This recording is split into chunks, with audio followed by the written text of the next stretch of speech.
Initial reaction. This is my initial reaction. Hey Mom, can I look up in the attic real quick? That back there, guys, is stuff that never sells. No, I haven't been the greatest, but I got something good for you. I think you'll like it. Check it out. Bob offered, are you serious? $10? Well, I got you an offer, at least. Join me as we take a look into the creator, known as no other than Heckin Steve! He hates you! He hates you too! You better believe he hates you! You sorry reseller scum! what? That was quite exciting. Oh yeah. Man, I commented on your video the other day. Okay, Amber, guess what I just found? What? So, I'm on Facebook Marketplace, and you know I've been looking for Sega Saturn. Actually, I believe I got a very good deal on this. Some other people may not think I did. Obviously, I didn't pay only $10 for it. Picket Preacher, this guy is actually pretty cool. Not too bad. Guys, what is up? It is official. No non-video November has begun. Meet me out back.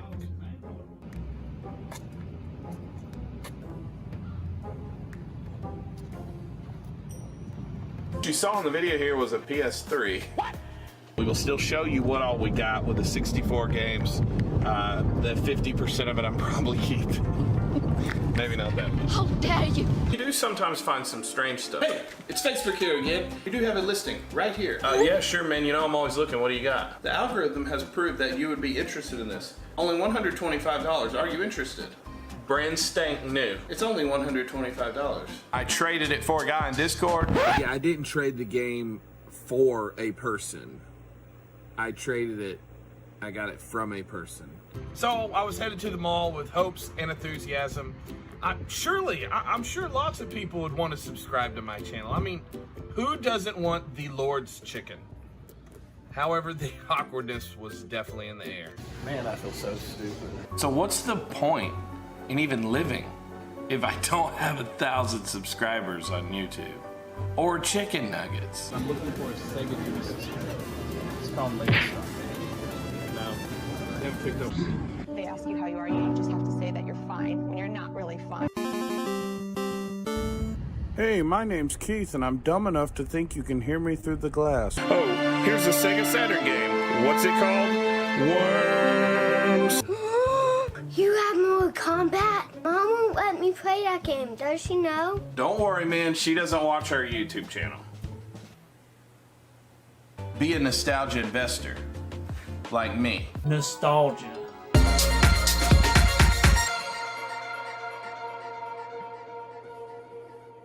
What's up, what's up, what's up? What's up, man?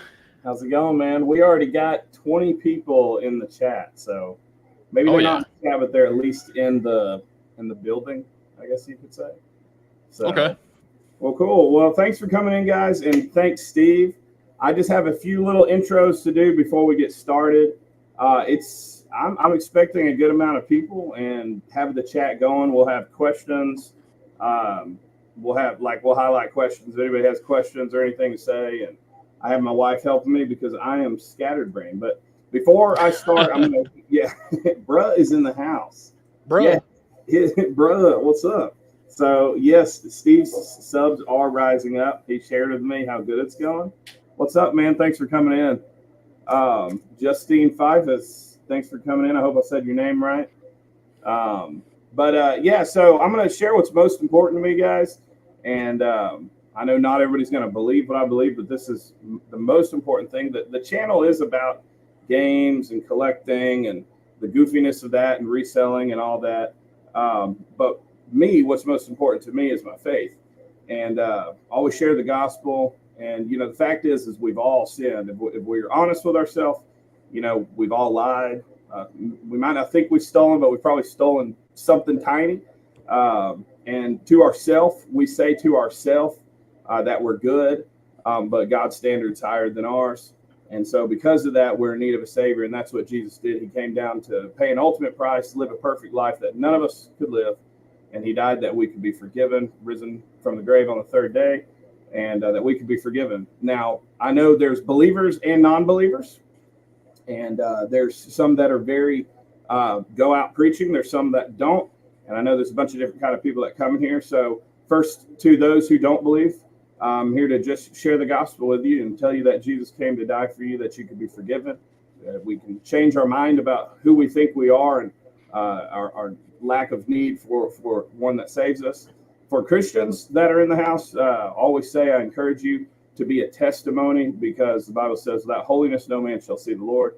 So I want to encourage Christians to be a bold witness for their faith and practice what you preach. So anyways, glad to have everyone. We got all kinds of people in the house. Game Junction, I want to say hey to everybody. I think my wife, sorry, I'm gonna let Amber click on things. We got Game Junction, Bible Belt Pickers, Cohen Nuclear Thrown Addict. You just I think you just subscribed or commented just the other day. So thanks for coming in. Howdy, y'all. Howdy. I'm gonna Amber, you just highlight people. Let's see, who have I not seen? Gulf Coast Pickers, Ryan's in the house. What's up, man? Batman is here. What's up, Batman? Whoa. Are you trying to kill me? So how's it go? Are you trying to kill me? Somebody said that? It's Steve. No, it's Batman. No. So I said, are you trying to kill me? Why are you trying to kill me? Steve once ordered half a dozen chicken nuggets and got 7. Wow. That's right. Nice. So you got a little extra.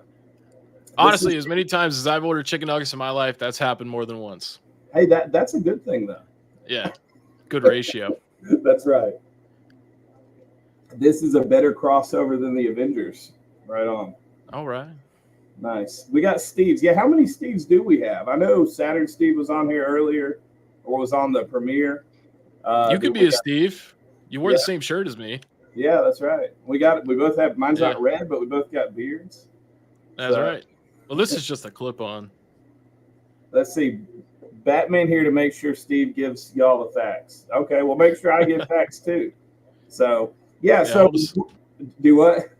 I would say hold us both accountable. Yeah, absolutely. So with that being said, guys, I understand.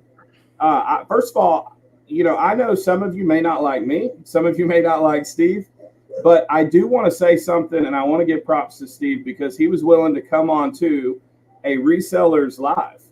And and not just that, he's we've actually become friends, and so I want to give him props for willing to come on here, knowing there will be people that are not going to agree with him, and I appreciate him coming on. So anybody that's willing to do that. A lot of people can talk and run their mouth or whatever, but they can't be put before the enemy. And so I appreciate Steve for coming on and being willing to be gracious and respectful to me as well. That means a lot. So thank you. And so what I do ask is, I don't know who all is in here, but I ask both sides, for especially people in the chat. I think me and Steve can handle insults. I don't think we're going to be that bothered, but I would ask that do not be bringing fire to people in the chat. If I see anybody treating people with disrespect, I'm just going to ask you. We'll remove a comment. We'll kind of put you on guard for a second. But if you can't respect it, man, we'll have to remove you. I don't think that's going to be the case. But we have all kinds of people. We have kids that come into the chat. We have families. We have people that hate. What's up, Roland Retro? How's it going, man? We have people that hate resellers. We have people that love resellers. We have people that we just got a smorgasbord. Love and hate resellers at the same time. That's right. That's hate some, love some, or love some and hate things they do, right? Exactly. Okay. Yeah. So Steve knows I don't agree with him on all of his views, and I know he doesn't agree with me. I think we're both big boys. We have big boy pants, and we can handle that. We're both big guys, literally, and we got some pants. We got some pants. Yeah. So with that being said, I want to introduce Steve. Like I said, I'm thankful for having him come on. Let's see. Steve is secretly a reseller. He said, "Is that true, Steve?" It's not a secret. I mean, I've said that I sell. I don't full time do it. Like whenever I have a game that I'm tired of playing and I don't want it anymore, I'll sell it on eBay. Yeah, I mean, that's never been a secret though. Yeah, it's not like a job for you though. It's no. Sell it back and then get something else. Okay. with all that, we got a lot of things we're going to try to go through, and I'm going to follow questions. We're going to deal with that, Ryan. That's one of the questions, and I think he's going to address it very well. Short answer is they smell bad. That's why. Oh man, I do probably smell bad right now. So. I'm JK. But with that being said, I want to tell you how I actually became friends with Steve. So I saw him pop up on a recommended, and I'm going to be honest, I was so frustrated. I was like, this dude sucks. Okay, so he doesn't even remember this. I went to his channel, and I called him a basement dweller, and I called him a beta male. Now, his response was not a beta male response, and he didn't get triggered. And he kind of was it tit for tat, kind of went back in a very mature, funny way. And then I was like, okay, the dude's there's more to this. I don't think he's just some guy that's going, I think there's probably something deeper to why he does things the way he does. And whether I agree with it or not, I got to know him, and I actually went to him and apologized. I got convicted. I was like, I don't think I'm being a good witness for Christ, and we had a good conversation. And so now we've made funny. He's had me in videos. I've had him in videos, and definitely disagree, but on a lot of things. But we actually agree on a lot of things. I would say, right? Yeah, maybe a couple. Who necessarily agrees with somebody about everything? Nobody. Nobody. But yeah, man. So if you will, and I want to make sure I go with this. And I may, if you see anything in the chat, because I know my wife has a baby too. So if you see anything, let me know and we'll highlight it. Krisky earlier, he said that I support resellers, which is, that is true. I do support resellers that are fair. Yeah. He said, show everyone your copy of Metal Gear Solid. It's not here yet. I wish it would have showed up today, maybe tomorrow. But I did buy a copy of Metal Gear Solid for Krisky, and it better be in good shape like he said, or I'm going to put my hands on it. Okay? So if it's in good shape, there won't be a video. If it's in bad shape, I may do a little snippet, No, I'm just kidding. But no, yeah, he definitely does. And, in fact, he has a lot of resellers on his Discord. So, well, maybe not a lot, but I know you have a few. Yes, I mean, anybody can join my Discord. It's all good. And always from what I've seen, very respectful. So yeah, I mean, because the point, or the whole objective is not to make people quit reselling. The objective is to just make them treat people a little bit better. Which, if you watch the videos, there's a little bit of that in there. It's just it's peppered in, whereas the insults and the ribs and stuff are more, dominant of the videos. Yeah. I just saw something about brothers. I must have missed something. My brother. Are you brothers? Are you really brothers with Game Junction? I don't know who that is. So no, maybe Bowman said you got. Oh no. Oh, maybe Batman and Game Junction. Somebody's brothers. I'm sure we'll see it later in the chat. Reseller Madness said, I got called reseller scum on YouTube this week. Feel like I'm now part of the scummy reseller club. Yes, sir. Oh, yeah. That's okay. I'm right there with you. So, all right. So funny thing. So, like I said, I first of all said you're a basement dweller. In fact, Rolling Retro might know that. I went to him pretty frustrated. He's actually one that was like, well, he's got some points. Maybe not how he says it, but he's got some points. So Rolling Retro actually spoke pretty highly of you, and I respect Rolling Retro a lot. And that's when I went and looked at Cody with a K's video that you did. I'm friends with Cody, so I was like, man, what's going on? So, anyways, the question is, this is how we're going to start it off here with questions. People call. So the fact is, a lot of resellers, when they see anybody that's trash talking resellers, first thought is they live in their parents' basement. Okay. So question is, do you live in your parents' basement? And if you and if you don't, do you live with your parents?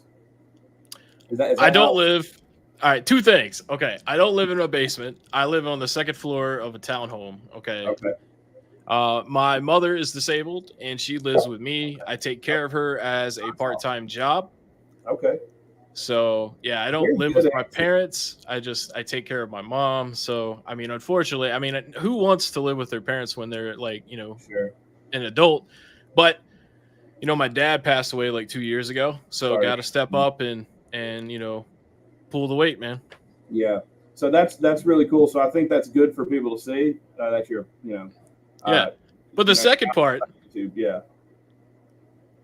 dude, what's wrong with living in a basement? Because that's kind of all right. I've always had the dream of owning a home with a basement furnished There you and having a swimming pool. Like that's my end goal. Swimming pool in the basement? And you guys are already hating on me, and I don't have the basement to live in yet. I'm like, dude, I'm sitting there reading that. You're like, mom's basement, mom's basement. I'm like, dude, I don't even have the basement yet. Like, give me some time. You'll get for it me though. to get in the basement. There you go. You'll move down there, and then we can say that. That's right. So I think that's really cool that you, you know, you're taking care of your mom, and that's really cool. It's not always easy, you know, yeah. as it would be, you know, taking care of children and elderly people that have problems. You know, it's, you know, it makes you frustrated a lot, but Sure. But I that's channel really cool. channel that to the resellers, you know. So here's something Batman said, and I don't. Is this somebody you know? By the way, If it's Larry the Batman fan, it could be somebody else, but well, hey Larry, if you are Larry the Batman fan, hey, if not, hey Batman. So it says the biggest problem with a lot of the prominent YouTube sellers is how they treat the people they're buying from. That's Steve's main point, and that is something we're going to get into. Yeah. But before we do that, because those are some of the questions I want to ask. I want to ask, you do YouTube. You know, a lot of people have seen, you know, just your reseller content, but you've done more. But anyways, how did you get started with YouTube? What made you want to do it, and what is it that probably triggered you to want to do more about resellers and all that? Well, I've had my YouTube channel since 2006. And I had made a couple of videos over the years, but that was more just like one-off kind of things. Yeah. Random ideas that I came up with. And then I think it was like November or December of last year, I started watching this YouTuber named Some Ordinary Joe. He's kind of a smaller dude, like smaller YouTuber. Yeah. But he was doing all these DK Oldies videos, and I was watching it, and I'm like, this guy has a lot of videos on DK Oldies. And then I like went to their website, and I was looking, and I was like, yeah, this kind of sucks. So I decided to make just a screen share kind of recording. I wasn't trying to be funny or anything. I was just trying to be informative. Show people that instead of buying from like DK Oldies, which is, you know, typically overpriced, I've changed my stance a little bit with them on certain things since then. But I was just trying to show people that they could get better deals on eBay. Yeah. And that video did really well. And so I was like, well, you know what, man? If people like that, I'll just make that a bunch of times. So, and you did a lot of them, didn't you? Yeah, I made a fair share of DK Oldie stuff. Yeah. But then, like, eventually, every time I made a DK Oldies video, I wanted to make sure that it wasn't the exact same thing that somebody else was doing. So what I did is eventually I ran out of ideas. And so I started looking at their backlog, and I was like, oh, they used to do a podcast, and it's really cringe. Let me react to that. Yeah. And then eventually I was like, okay, I can't do DK Oldies all the time. All right. So that's when I started, you know, thinking about Phoenix Resale, because I've watched him for like a year or two, and I started watching Kreesky because of the DK Oldie stuff and Collector's Luck. And then I was like, you know what? Sometimes these guys aren't cool, but they record their videos and they kind of like flex and like brag about what they're doing, but some of the stuff they're doing is not ethical, I don't think. So then I was like, you know what? People that watch the DK Oldie stuff, where DK Oldies is ripping people off, they'll probably have no problem watching this. So that's kind of like why I went into the resellers. It was just kind of like pivoting so that my content didn't get bland. Sure.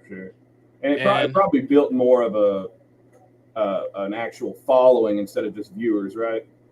Oh, yeah. So, I mean, DK Oldies did help me get monetized. Like, I got over the 1,000 subscriber hump, which you're coming up on. Yeah, I'm almost there. So, yeah, like 55. I won't complain. Yeah, give him the pity subscribe, because once he hits the 1,000 and gets the paperwork done, then you can unsubscribe if you don't like him. You But help him out. But yeah, so I mean, that's why I pivoted to the resellers, and I still do like one DK Oldies video a month. Yeah. And eventually, the reseller stuff will probably be more of an occasional thing. It'll be like 1 to 2 reseller videos a month, just so it's not, you don't lose interest because I'm giving it to you 2 or 3 times a week. Yeah. But I mean, if the content's good, I'm gonna make it. So Sure. because there's a lot of videos that I make and they never get posted because they just kind of. I'm like, man, this kind of told me sucks. about something that you're like, yeah. Yeah, you go through those writer's blocks. Are you doing 2 a week, or is it just Sometimes. seem like you're doing 2 a week? I don't know how I couldn't do it, man. I try to do 1 every 4 days. Yeah. So it's a lot of work. Yeah, and sometimes it does end up being like 1 or 2 or 3. Game Junction said, I'm currently selling off 80% of my collection. Just to let you know, if you're selling any Saturn, I am doing so I know a lot of people say, oh, these guys go and do content and I know some do get a certain collection just to resell it just for content.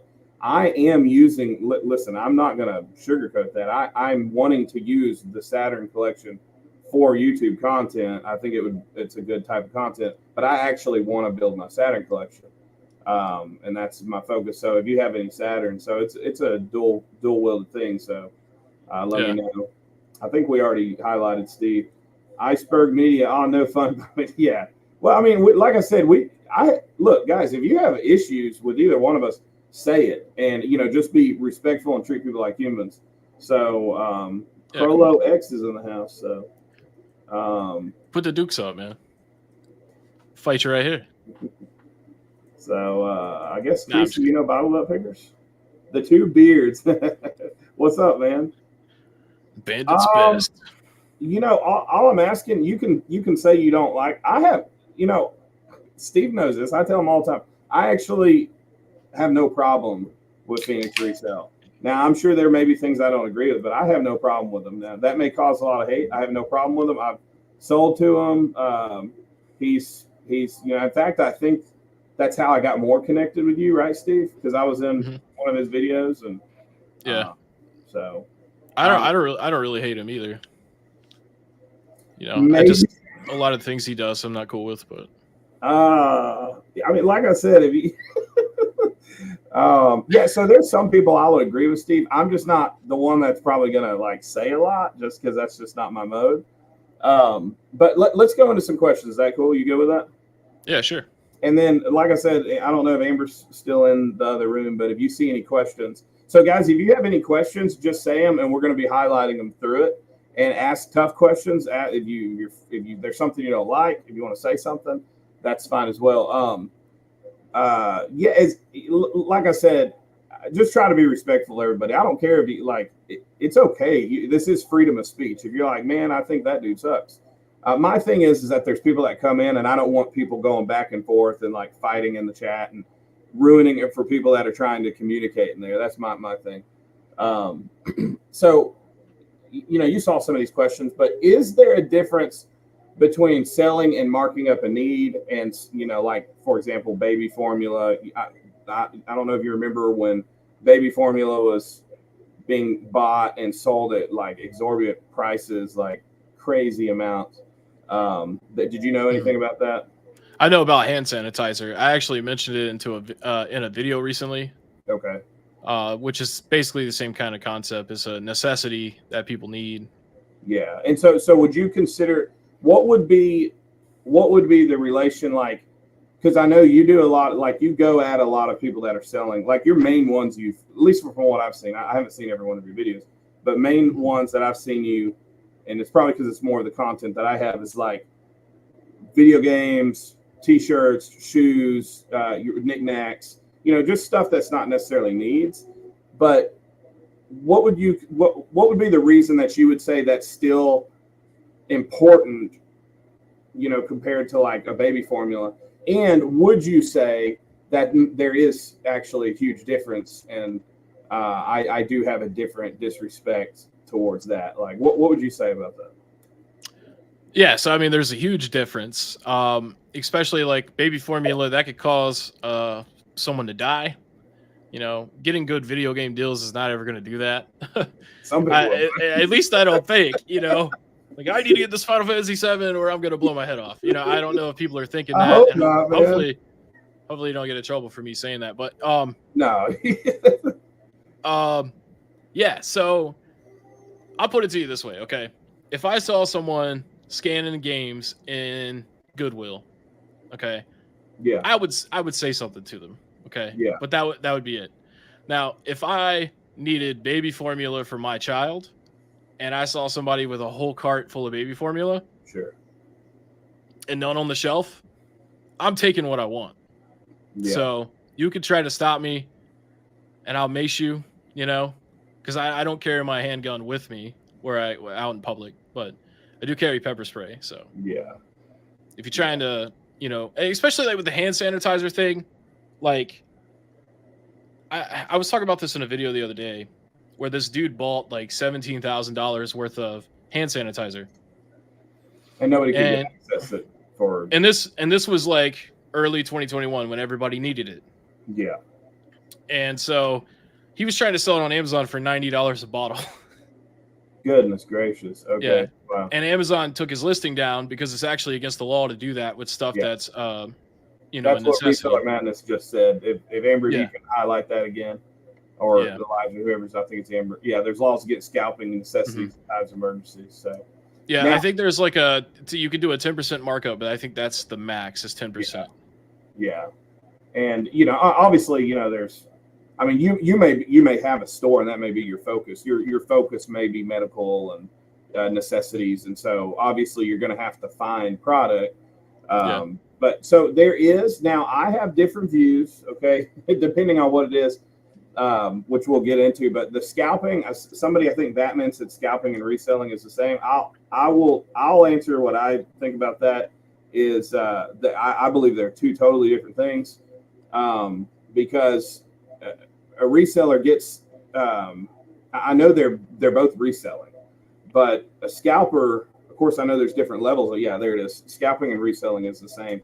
A scalper's going and getting and pulling everything out. Like, let's say we'll use entertainment, which I have a different view. I don't really have a huge problem with this. I think you're probably gonna hate me for this, but I don't have a huge problem with it. Like somebody that goes and buys something because it's selling quick and they buy it before other people do and they mark it up.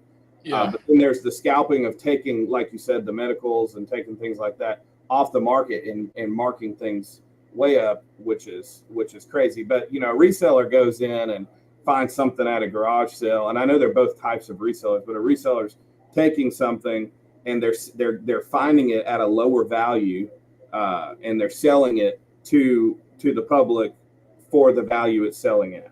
And so there is a difference between taking something that is at a value, even in the public, like in retail, and then scalping it and like a PlayStation 5 or something, then taking it and making $1,500 on it. Now, because it's entertainment, like no one needs a PlayStation 5. To me, it would be more of a frustrating thing. It's aggravating, but I don't see it necessarily as an ethical issue. And I was talking to somebody else about it. I can see why it's frustrating. I just don't see it because it's entertainment. Well, essentially, the only difference between reselling and scalping is one item is new in the store and the other one has been out for a long time. But I mean, if someone's buying 10 PlayStation 5s, fine, okay. But like, I'm not gonna buy the PlayStation 5. I mean, I think with scalping in that particular situation, you got to really rely on people to not be impatient and pay these buttheads $1,500 for something that's only worth $500. Well, and a lot of stores won't allow it either.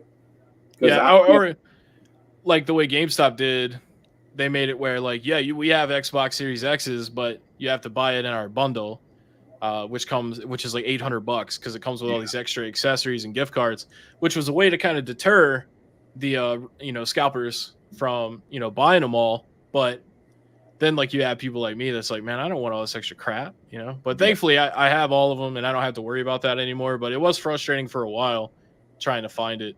So, did you see what Reseller Man said? Resellers add value in some way, usually moving items from a low demand market to a high demand market. scalpers never ever add value. That is a key difference. For example, let's say my friend that did the game room tour.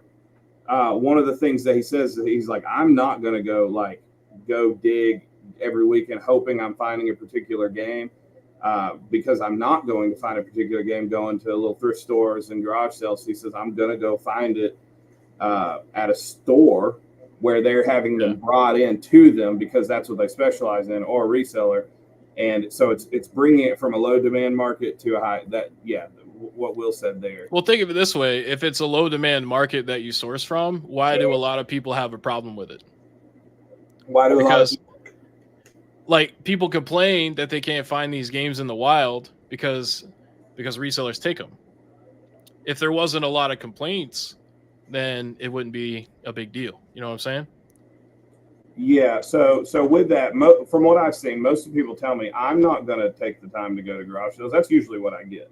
That's usually what people tell me. Well, nowadays there's a lot of that because people are just tired of being let down. So Dylan said not defend, or Roland, sorry, Rolling Retro said not defending the shade in the community, but at the same time, don't think people realize shopping at any retail is supporting a reseller. Amazon, eBay, Walmart, etc. It's all a markup for profit. I don't know if I'm understanding that. Let's see. Not defending the shade in the community, but at the same time, don't think people realize shopping at any retail is support. He's saying okay. He's saying he's not defending shady practices, right. But what a lot of people don't realize is that so if you go any retail, it is a form of reselling because you're either buying from the warehouse or you're buying from the garage sale or Bobby's garage sale, any third party. Yeah. So no, he's definitely right. However, like when you buy at retail, they buy the items in, mass quantities, so they get it, really low cost. So they're able to sell it for an affordable amount of money. I mean, it is slightly different, but I mean, they are resellers. Yeah, sure. I mean, people bring this up in my comments all the time. They're like, don't you realize that Walmart doesn't sell stuff for how much they paid for it? Yeah, I know. Like, why would they do it if they couldn't make money? But, and actually that kind of brings me into, speaking of retail, I got some games at GameStop this week. Yeah. And I have them here on the table. I wanted to share with you. Nice. So I know you can find some stuff for cheaper at GameStop. Oh yeah, and they got old school stuff in the stores now. Like I saw a copy of Maximum Carnage. I didn't buy it, because it was like $50. But I got this for $4.99. I'll sell it to you for $10. I got Battlefield 4 for $2.99. I'll let you get this for $7 unless you want to do a bundle. This game was only $8, and it actually sells for I think 15 or 20 on eBay. But I'm gonna keep it obviously because I like video games. Yeah. This one sells for 15. Got it for 10, and they're in great shape too. So I'm pretty excited about this, and I think if GameStop starts, if people start buying stuff from them again, which that'll surprise them for sure. Yeah. But also it can maybe help curve the high prices. Because they're selling them lower than what price charting says, what eBay says. But I got a few here. Because I started collecting again, especially like PS3 and 360 stuff. Because like right now, most of that stuff is less than like $10 or $5 a game. So that's basically where I've been focusing. With a couple of bangers here or there, like Krisky said earlier, Metal Gear Solid. That's one of my favorite video games ever made. Yeah, I wish they would. Say what? Said sorry about that, by the way, because I know you wanted it somebody else. But you got it from somebody else, I guess.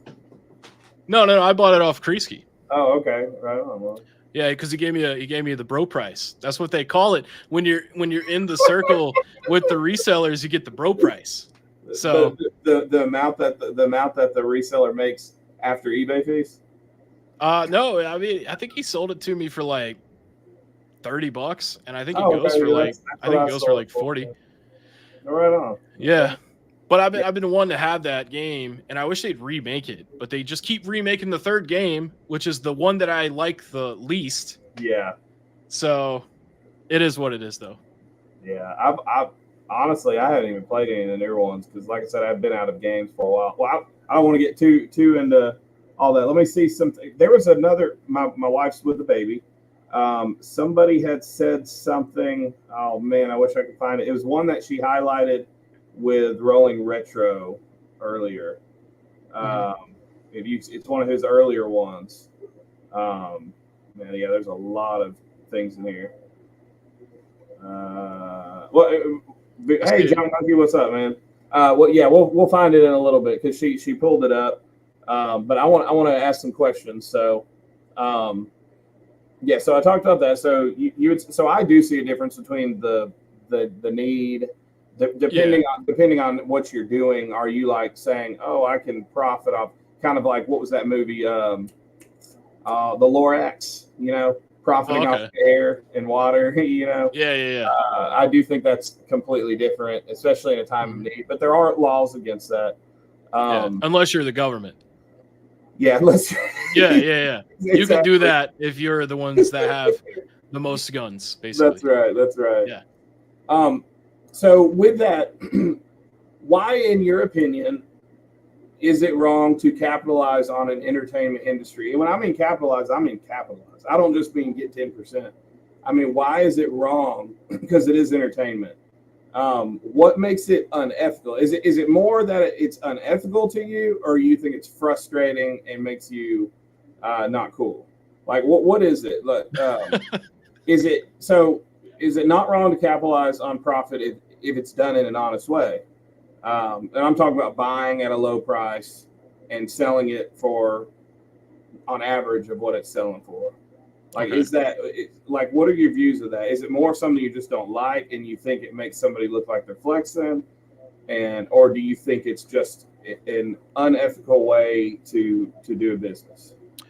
So, I mean, every situation is different, and there are exceptions to the rule. Like, obviously, if you find little Samson, you need to cash that baby in. You know what I'm saying? Because it's such a rarity, you're saying? Yeah. And somebody will pay $1,500 for that, but like, that's not a game that everybody wants. You know what I'm saying? Like, really, so the answer is yes to everything. I mean, like, I have a problem with the ethics of it. But like, I try to follow like the 300% rule. Okay. Yeah. So like, if you buy something for $10, don't make more than $40 on it after your fees and stuff. And, or like, I'll do the 35% price charting rule, but you also have to, think about the fact that eBay is going to take its percentage. So it's really more like a 50% rule because they take about 15%. I used to work at a video game store locally called Gamers Alley. Yeah. And the reason that I liked working there was because they did price charting. Now, this was like 2014, 2015, around that time. And if a game sold for $40 on there, they would give you $20 store credit. And then if you got cash, they would give you like 20% less. So I think like 12 to 15. Yeah, that's usually a lot of retro or game stores like that. That's usually how it is, from what I've seen. Yeah, and there's nothing wrong with 50% store credit. So yeah, I mean, if you're sourcing stuff out in the wild and you're just trying to sell to some random guy on eBay, I just say, like, you shouldn't make more than 300% of your money. So like say, for example, Collector's Luck, okay, and he bought, I think, a sealed copy of Guitar Hero Metallica or something on PlayStation 2. I covered it in a video like months ago. I think he paid like $2 for it, and he sold it for $100.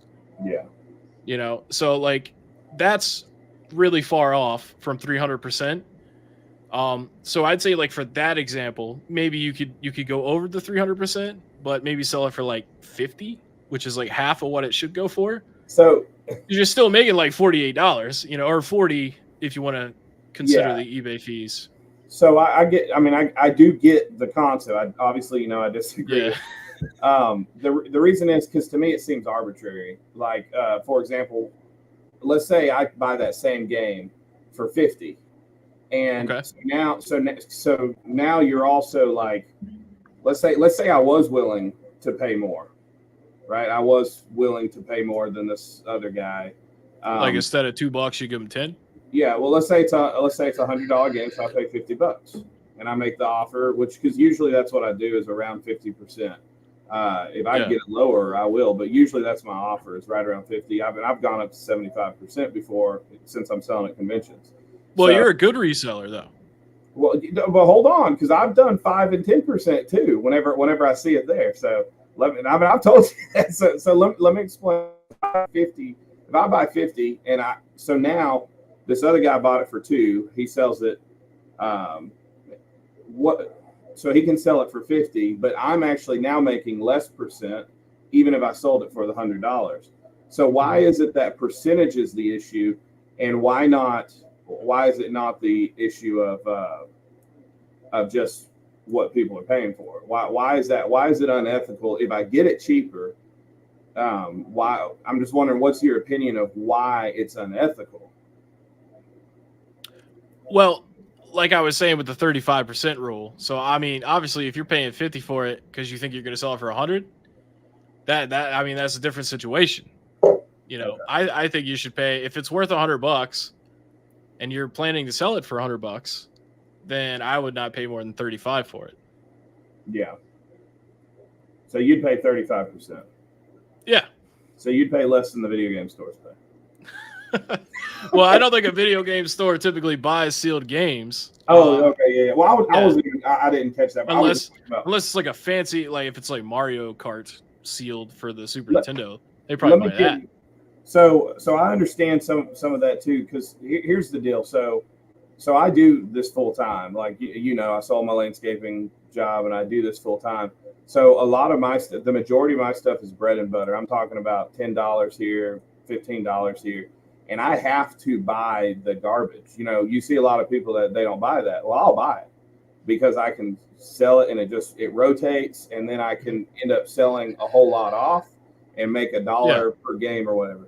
Now, my margins may be low because I have to keep a constant amount. So whenever that's a grind. So whenever I see what is unethical about whenever I see that, and then I find this one thing that is very hard to find, that people are hunting for, that people want, like, for example, the Saturn stuff, I have absolutely no problem paying. Some people are like, man, that's stupid, but I have no problem because I love that stuff. And so there are a lot of people like me, maybe we're stupid, but, and I actually, if somebody has that, I think they deserve to get, and you might have said that earlier, but thing is, if I find stuff for a good deal, for less, now all that grinding for this one prize, I'm now making a huge profit off for all that. So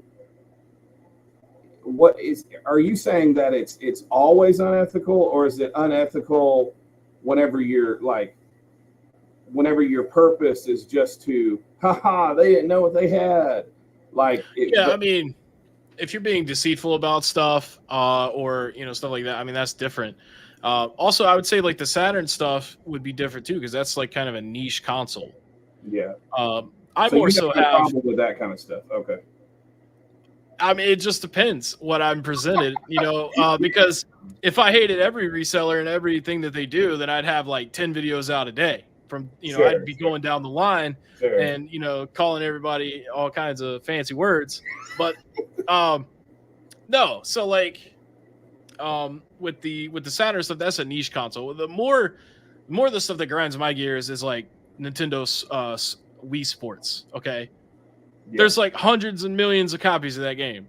Yeah. And for some reason, I was in that same store that I talked about earlier, Gamers Alley, which they're more like eBay prices now and how price charting is now. But they don't give you 50% anymore.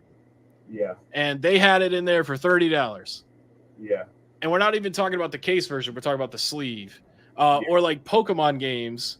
Now, I understand if they're like CIB. Yeah. Those go for a lot. But loose Pokemon games should not be like $100. So game stores don't, at least most that I've seen, they usually do charge the same amount for loose, and a lot of them, not all game stores, but a lot of them charge the same amount. See, like I can't do that. What are you talking about? Charge to buy? It may just be certain branches, like Game Exchange, for example. Of course, that's Game Exchange. It's not a local, but they'll sell a. They'll say like it's Pokemon Coliseum, right? They'll sell a Pokemon Coliseum for what is it, right around $150 complete. They'll sell a loose one for the same price. and so they don't you know, account. They don't factor in box of manual. Well, I mean, then that's different. You know, I've never really had firsthand experience with Game Exchange. I know GameStop does the same thing. You know, because they'll sell you generic case with their stuff. They don't care. That's right. Which is exactly why I don't buy from them online. Like I have to buy it in person. Like they had Left 4 Dead for the 360 the other day for $20, but it didn't have the manual, so I left it there. Yeah. Let me go to this one from. Is it the one about the 300%? No. This is James Burchill. It said the main issue I have with resellers isn't the hustle; it's maximizing profit margins. It does affect the cost of gaming to the extent that for most people it's not even worth getting into. So do you want to say something to that? I mean, the Chase After the Right Price video I put out last night, he's not even doing price charting prices. He's over that. So I don't know what the heck his deal is other than the fact that he wants to make a bunch of money off of people. Because, like, you know, usually the problem is when people are selling price charting. But, like, this dude's got his stuff listed not $10 over, $20, $30 over, like $500, $650 over. So, I mean, price charting, yeah. He's just waiting for that one dude drunk 2 a.m. like, man, I want to play Rock Band on the PS2, and then goes on goes on eBay and he's like, play Rock Band. And then, you know, when you're drunk, money don't matter because you probably paid $8 a beer at the bar anyways. You're like, man, that's $1,000 plus $5 shipping, which I've been thinking about that all day. Why Chase is charging $5 to ship that huge box that weighs like 40 pounds. Yeah. But, you know, then he buys it. And then let's say like you go and, you're kind of like chuggling down the road and you find Rock Band for the PS2, complete in box, sealed, brand new. Yeah. You're going to go. Fine, so. Yeah, I know. But no, then like you're gonna go to eBay, most recent sold, right? Yeah, that's right, absolutely. Yeah. And you're gonna be like, holy smokes, it sold for $1,000, and you're not gonna be like, oh, that was Chase After the Right Price that sold that. You're just gonna see how much it sold for. Yeah. So with this, when I'm just looking that, I totally understand where you're coming from because it's like you're seeing a guy who's popular. He can use that same thing with the Whatnot. When you're popular, you can use Whatnot, and stuff will sell way above what the value is. But a lot of the smaller guys are doing Whatnot, and they're barely nickel and diamond, and so it seems frustrating. Now, what I will say, which I brought up to you with that, I don't know. I can see why that's frustrating to you totally because I get that. I'm not going to come against why you would come against that. The reason I can't speak on it is because I know myself. I have put up certain games and I have them bundled with other games and I put them way up because I've already been communicating with an individual and they're telling me, hey, I'm coming to you in a day. I'm coming to you in 2 days. And I have done that and I'll put it way up and I'll hold it for them because I don't mind. And then I'll sell it, and then unfortunately, like for example, I sold Metal Masters on the Game Boy, and it looks like I had a sold listing for 165. That's because I also had Felix the cat and a little racing game with it. And I'm going to price charting right now. What'd you call that game? Metal Masters. It's like a 60. It was 60 free shipping, and then Felix the cat's like 130 to 150. So I sold all three of those for 165 free shipping. Okay. So yeah, Metal Masters would be probably between 50 and 60. So what I did with that was just, So I gave him 20% off of what I had stuff listed for, and for buying all three of them. But what I'm saying is they're going to see that. So the next person is going to see, oh, Metal Master sold for 160. I'm going to put 120. Yeah. So that is something that does happen. So I'm going to say that in a defense, I'm not saying that's what he did, but that could be a little bit there. I'm just gonna say that. And I know people are like, oh, here's Keith defending him because it's Chase After the Right Price. But it could be. I'm not saying it is, but that is something I've done. I could understand if Chase did that for that one item, but I looked at like you did see a bunch of items, yeah. I mean, just in the video that I recorded, I looked at like 10 items, I think. I looked at like 50 items off camera. It's all over price charting. Now, if we're talking about you're going by price charting, if you spend, I'm reading like, comments. Sorry, I'm not laughing. okay, at you. yeah, you're good. There's actually a lot of really good ones that we should probably go back to. Go ahead and say what you're saying, and then I want to go and answer James' question, and then go to Reseller Madness, and then lead me to the bliss. So go ahead and say what you were saying, and I want. Like all the reseller videos you see where they're like, man, I spent $50, I'm gonna make $600. Like, well, why can't you just make $500? I'm not trying to take all of your profit away, but like list it a little cheaper. And there was one reseller, I can't tell you who it is, because I don't know if they want people to know, but I have talked to them. And they said that they watch my videos, they love my videos, and I gave them a suggestion of making everything free shipping, and they started doing that, and it made their sales go up. I do free shipping on everything. Yeah, so I'm out there helping. I'm helping the reseller community. For every 2 steps back, I put it 1 step forward. There you go. That math doesn't math, but somebody else can help push it forward. Sure. But that's something I would say too, and I don't want to focus too much on that, but there are a lot of things. You've had me thinking about some things too. I think every person should be willing to receive the other side, and even if you don't fully agree. But let's go into this. I want to say my view of this, and exactly. So this is an issue. I just come from I'm running businesses. I'm all about maximizing profit, because if you don't maximize profit when issues come in, when problems come in, when you can't find inventory, if you don't have maximizing profit whenever things are slow, you don't have a balance.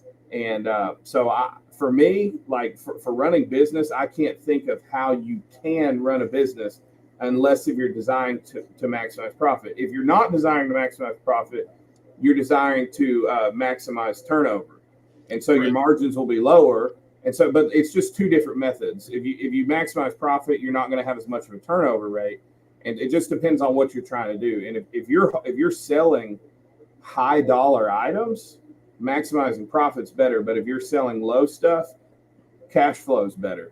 So from a business perspective, I can't, and I understand why make games business. Well, games wouldn't be here if businesses weren't here. We wouldn't have video games if business-minded people weren't there to give them to us. And so that's, of course, I know that's with anything. It's just an unfortunate side of none of us want to pay for stuff legitimately, but it's just part of it. Now with that, I would say this, and I'll say the name, and I may tick off some people in here. You did a video on Diamond Theory. Okay. I actually wholeheartedly agree with you, and I actually brought this up to some people here, and I did not like. And I've seen other people do this, and I'm not talking about, let's say something's worth $300 and they're asking $60, and somebody's saying, man, I really didn't want to spend $60 because this stuff's going to move slow, so I'm going to try to get $40. Like, me and you will probably I know we'll disagree on that, but I'll go, I have no problem with saying, I just don't want to pay that much. But being honest about what it is, I know it's worth a whole lot more. This is just what I'm willing to pay. So if you have someone else you can sell to, I understand, but I just have to be disciplined. It's another thing though, whenever you have people saying a certain value and then you say, oh, I know what this stuff's worth, and you say it's worth less than it is. That is, to me, that is dishonest. Yeah, it's lying. It's lying. And so ethically, I would totally agree. Like the PlayStation, he said the PlayStation's, I can't remember what his number was. And maybe I just sell them too high, but I can't. The PS4? Remember. No, it was a PS2 Slim. And, And I remember he said, unless once again, I'm just going off of memory. I could have it wrong, so don't quote me. I don't want to say anything wrong if that's not what he said. But then the young kid that doesn't know, and the guy's already given him a good deal, $20, and he's like, I'll pay $10. And there was an expansion pack in there that's worth $50. Oh, the Nintendo 64? Yeah. And so for me, like, it depends on if you can tell. Now, I can see, and people would probably disagree with me too. I can't comfortably do that. I'm careful to knock people, but I don't like it when I see it. The reason being is because I do think it makes resellers that are trying to defend the position of maximizing profit, it just makes us look like we're all part of that. And so I didn't like it. But I'm kind of a let them make it type guy. It's that kind of stuff kind of does catch up. I have no problem with getting the best possible deal you can because you don't want to pay much. I don't think that's wrong.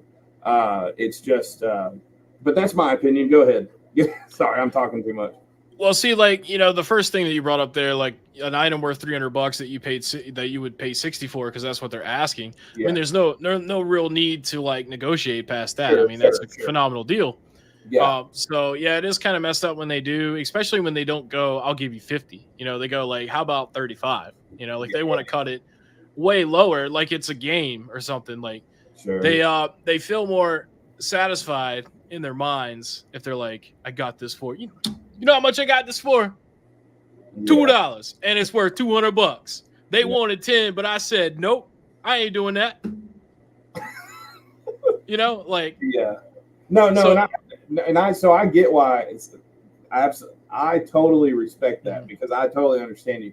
What I'm saying is, for me, I can understand it. Now, I personally don't feel comfortable doing that unless if I know it's something very, very slow and I have to keep capital in. And a niche game. Niche games, different scenario, different exceptions to be made for that. But more common stuff like Mario Kart, like, I don't know if you ever watched that video I did on Shad Juice, but there was like 20 games there, and he took every single game that he knew he could sell for like way up. Like, there's no point. Like, there should be no reason why a lot of these games are as expensive as they are. And also, back to what Reseller Madness said earlier, he said he wants an explanation for the 300% rule. So yeah. That's right. That's like my guideline. Like, if I was going to buy something, I wouldn't sell it for more than 300% profit because I think turning 1 into 3 is good enough for me personally. But I mean, maybe you could do a 400% rule. But like when you're talking 1,800%, then you're like, come on. Yeah, well, some of it. let me give you an example. We bought a Harley Davidson shirt for 50 cents. Okay. And we just knew it was Harley Davidson. We thought, wow, 50 cents. We sold Harley for $20, $30, nonstop. Well, we got it and we saw the value of it was $150. Yeah. And so I think we ended up selling it for like $100 because we were like, man, we only spent 50 cents. But I would have no problem with somebody holding out. That's their loss. They're going to be they're not going to have cash flow. But talking about a T-shirt? If I buy it for 50 cents and there's some Harley collector that this one rare one from the 70s they want, like, I'm not going to say, well, 300% is going to be $15.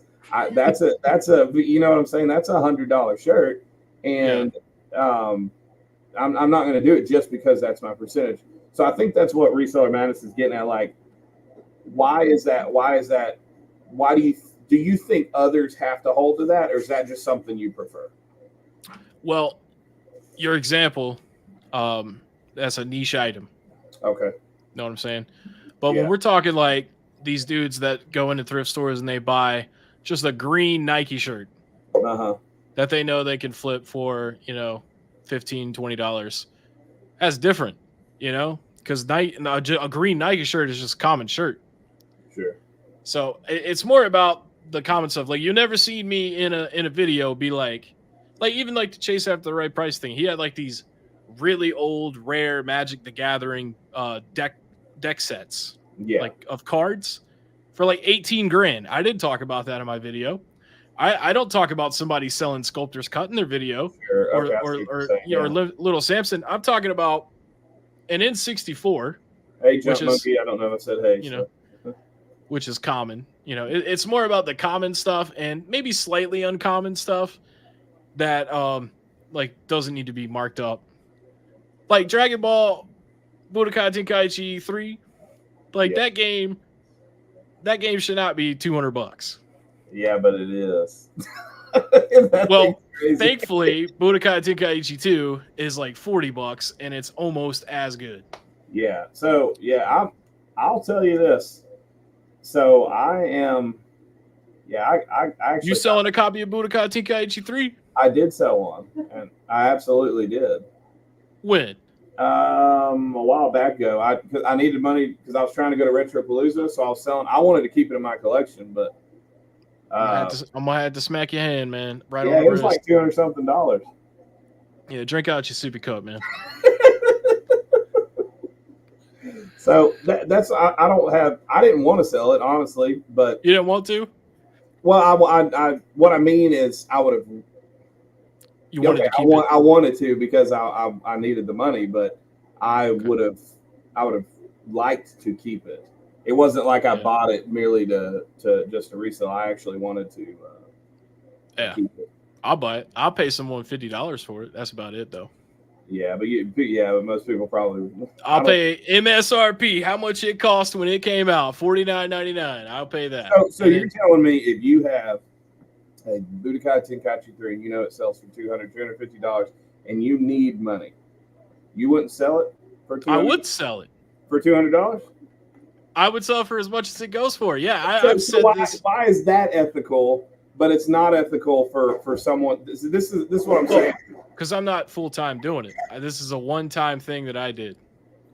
Because I don't sell full time. You know what I'm saying? I'm not hurting the market from just one sale. As much as like somebody that sells like 10 things a day. So so do you know how often I've run across Budokai Tenkaichi 3? How many times? Once. So it was a one-time sell for me. Oh, well, yeah, but I'm saying like most people it's once, 2-3 times. Yeah, but I'm not talking about that specific game. I'm just saying like I only sell like one or two things every other month. Sure. So that's my point is on a arbitrary and absolute standard, because I think if something's unethical, it's unethical because it's unethical. So, for example, if it's wrong to lie, it's wrong to lie no matter what, right? Unless there's we want to get into the Bible, talk about royal law. And I got to be careful. Somebody keeps promoting lying, but the people defending the Jews, and I know there's a bunch of different views on that, but these people are like, do you have any Jews? And what's her name said, well, we have watches. Because she named the Jews, she called the Jews watches, and so she was protecting them from the I forget her name. What was her name? Corey Timbay? Well, it's okay to lie when you're saving someone's life.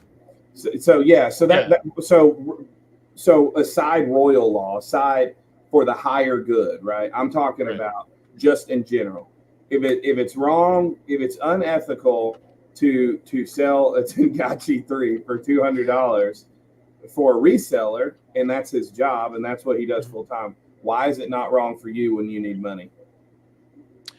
Well, like I said, I mean, because a reseller is doing that kind of thing full time. By the way, I didn't plan on asking this question. We just were going. Oh yeah, it's totally fine. But I wasn't trying to catch something on it. No, it's totally fine, man. I mean, it's a debate, But I've always said that if you have an item that's worth money and you need to sell it because you need money, then you should be able to do that. Yeah. But the reason that I have an issue with the YouTubers is because when I sell Budokai Tenkaichi 3 for $200, which I never have and I never will, because if I get that game, I'm calling you a scumbag. Yeah, that's fine. I'll deserve it. But basically, what I'm saying is, what was I saying? Oh yeah, if I'm selling something every now and again because I need money, that's slightly different than somebody that's ruining prices for several items every day or every week. You know what I'm saying? I'm not cleaning out yard sales. I'm not picking through Goodwills for stuff. And if I did, it would be for things that I actually want to keep. Yeah. So if you sell an item once, it does, I guess, technically affect the market a little bit, but people that have like 10 copies of Wii Sports and they're selling it for $30 a pop and a couple sell a month, that's doing way more damage to the community. I do get what you're saying. I disagree. So I do respect your opinion on it. I do think like both sides could look and see inconsistencies in me, but I would go, well, there's values why they seem inconsistent to you, but to me, there's a reason why this scenario is different than this scenario.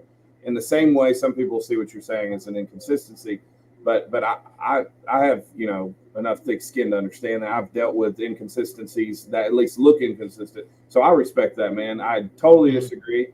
You got to be able to adapt to every situation. You know, everything about reselling is not set in stone in like a consistent thing. You know, prices change constantly. That's right. And that's the thing. Let's say you have 10 copies of Wii Sports and then the market drops. I know, like, I had 64 stuff and market dropped pretty good not long ago. A lot of stuff like Zelda, I was selling Zelda Ocarina of Time for like $45, and now it's down to 35. It dropped quick. But let's what you said, and I want to go into this question, but I want to answer some of these. And I think Gamer's coming back, so she'll pull up some stuff. But I want to go to that thing where you talk about affecting the market. I really want to deal with that because I know that's something we've kind of gone toe to toe on before. Okay. So reselling. I'm gonna turn my air on, man, because it's getting a little toasty. Yeah, I have a fan. Is my fan too loud? No, but I'm saying you're probably gonna hear a little psh in my background. That's fine, man. That's what mine's. I keep my fans. So I always keep the fan on, man. I got more skin on me than most people. So gotta keep that fan on me. So Reseller Man said, at what point did Steve realize he was more Heckin than the average Steve? Well, you know, my channel used to just be called Stevie C, and that's been my nickname for a long time because my last name starts with the C. And then whenever I started doing the DK Oldies stuff, I was like, man, I need to come up with like a cooler name or like a name that kind of like is memorable. Yeah. And I was like, well, you know, Heckin Steve sounds better than Hecklin Steve. Yeah. Because when I was in a band, we had this weird name, and I was like, well, everybody knows Heckin, you know, because of the dog memes. So I'm like, I'm gonna be Heckin Steve. Yeah. Okay. Well, cool. Yeah. So when did I realize that? January 1st, when I made my first DK Oldies video, I had 9 subscribers, and now I have 2,844. That's crazy, man. That's wild. But I guess, you know, like that's another thing about like clout chasing. Well, I'm not saying that's what I wasn't saying. I was saying well, that's what everybody else says. I was going to say viral trend. Well, people said I was chasing clout going after you too. And here's what I have to say to people that talk about that. Didn't mean to interrupt you, by the way. Oh, you're good. Clout chasing. Every single video on YouTube is about a subject. Yes. Okay. So every YouTuber is a clout chaser. Because every YouTuber makes videos for other people to watch. That's right. That's right. Yeah, absolutely. And they'll say they don't, but they do. Yeah. Yeah. Even the people that don't like you watch your stuff. So that's right. Oh man, yeah. In fact, they're some of my biggest supporters. I mean, hey, I watch Kreisky, Collector's Luck. You know, I watch all those guys. Yeah, and I watch some people Phoenix. Like, yeah. So Lead Me to Bliss says, don't rip off underage kids like Collector's Luck. I don't know if he's calling Collector's Luck underage. I think he's saying he rips off people. So me personally, I don't know enough about Collector's Luck. I've only watched a few of his videos. But, you know, I've heard a lot of people say stuff. I don't really recall him ripping off a kid. I mean, he's got a lot of videos, so maybe Diamond Theory was the one that did that. I know Diamond Theory's done it for sure. In the Seamer. Mm-hmm. Yeah. Now I'll agree with you. I think that's about it. Those are the only two I can think of that have ripped off little children's. What is Joey Saga? The Joey Saga. So what is that? I saw. Oh, you're talking about DK Oldies. Oh, okay. Yeah. Oh, Joey. Okay. Yeah. Thanks, Bible Pickers. Yes, sub to the Pig and Preacher. I'm trying to get to 1,000. So let's see. Amber, if you see anything, just let me know. Reseller Man says, I met Caleb Phoenix Resell in person. Super sweet dude. Took time to chat with me, even though he never heard of me before. See, that's how he was with me. He was real cool with me. You know, I've heard mixed things, and even from resellers, I've heard he's like a mixed bag crowd. Like people either hate him or love him. And well, I wouldn't imagine him being a prick to anybody because he wants you to like him. Yeah, but Yeah, I guess you gotta, Especially if he wants to buy your stuff in the near future because you're a reseller. hey, giving you a shout out. Steve's been killing it with the uploads recently. Oh, thanks, man. By the way, something a purpose that one of the things is I understand. I think Steve could probably get people thinking he's being flaky for coming on and doing something with a reseller. Vice versa, people could say, "Man, Well, I've been waiting. Huh? I've been waiting for the opportunity, man. No, what I'm saying is some people may not like it because me and you are actually cool with each other. Okay. I'm talking on your side and on my side. Some people may say, "Man, he's trash talked some of your friends." I'm like, I know, and so that's one of the questions. And I'm going to be looking at questions as we do this. And I'm kind of skipping around because I know we've talked about a few things. So I just want to clarify real quick. I don't hate the people. I hate the behaviors. The videos are making fun of them, which is to get you to watch. But the lesson or like the point that I make is what I really want. And that is for them to understand what they're doing is not necessarily the best way to do it. And they should improve. I've never, other than saying, I hope M. Seymour craps his pants and a couple of other R-rated things. Yeah. I've never been like, let's find him and kick the crap out of him. You know what I'm saying? Absolutely. Yeah. And you would never support that. Right. I want him to learn. I don't want him to get beat up or to quit. He just got 10,000 subscribers. Yeah, that's cool. More power to him, right? Yeah. So congratulations, but like, don't teach people that you should be mean to somebody because they won't sell you what you want for what price they won't give you. That's right. That's my issue. Thank you, Retro Cart. I appreciate it, man. But I don't think I'm making anybody look bad. If anything, I'm making myself look stupid.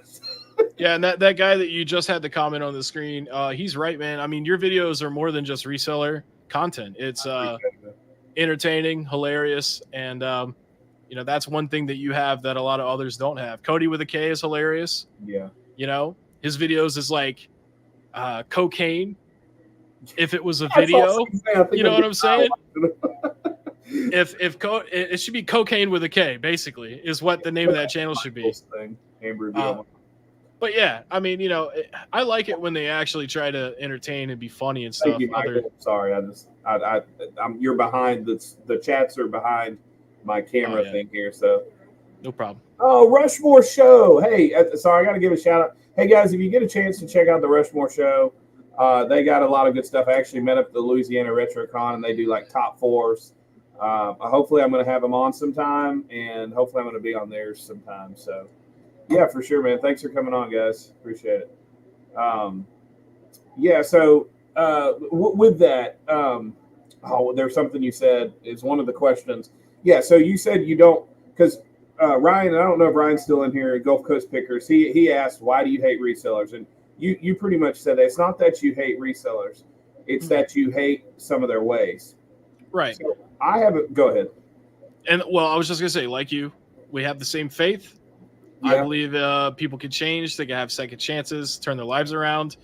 I did say something last night in that video that I regret. I told people to go thumbs down, chase after the right prices videos. Sure and I was heated in the moment. Sure?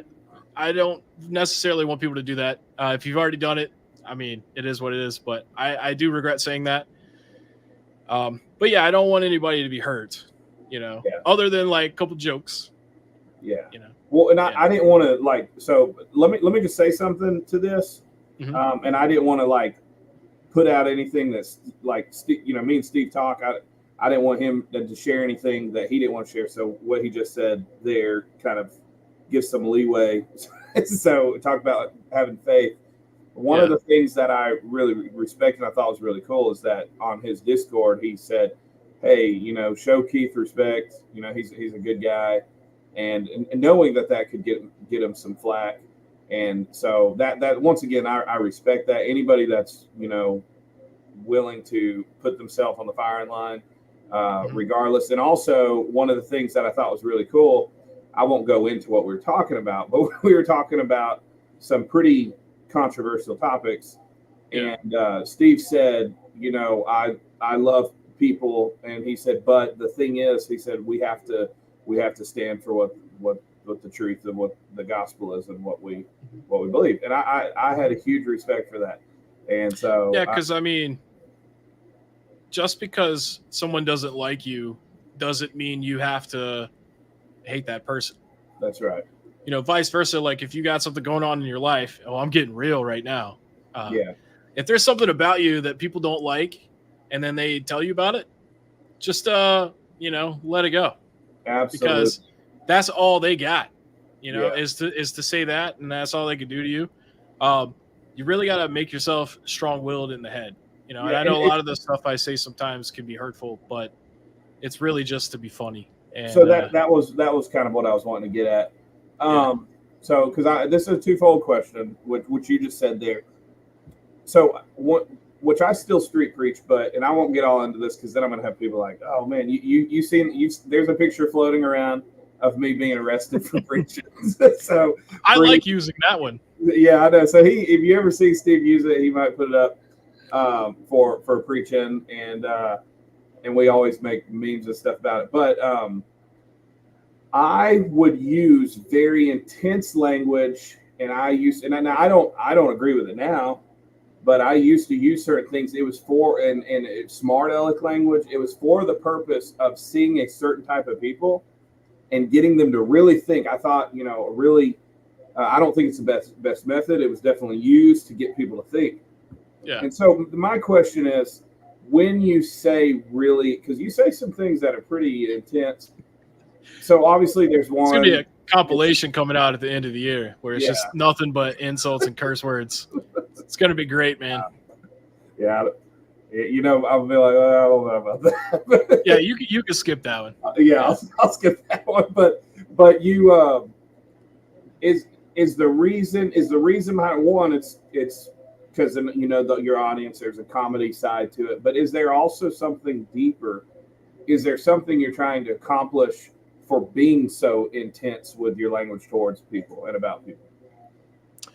Yeah, I mean, the way that I see a lot of the video content that I make when I go into it is I'm trying to channel how everyone else feels that isn't doing what I'm doing, which is standing up for the gaming community, and as small of a difference that I can make. Yeah. But people sometimes will take you more serious if you're more aggressive with the language that you use. And sometimes I try not to say certain words. It's really like the big thing that I struggle with my religion and I appreciate how I speak there, man. That's cool. Yeah, and the thing is, I've been running Hulkamania Wild like my whole life, but sometimes I try not, when sometimes the GD slips. Yeah. Okay. And I've kind of made it a joke now where I apologize to you in my videos. I say, sorry, Keith. I don't know if you saw that in the recent one. I didn't get to watch the whole thing. I only watched part of it. So it's on the screen for like half a second. I say it and I'm like, sorry, Keith. Oh, okay. Yeah, I didn't see it all.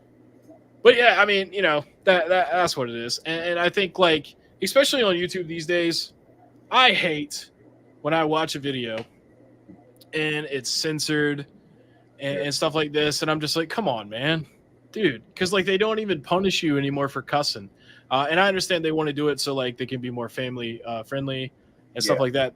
But, that's why I censor certain things and stuff. So. Yeah.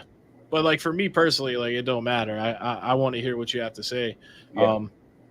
But yeah, so I just don't want that for my videos. It's like either don't cuss at all, or let the cuss words be heard. Yeah.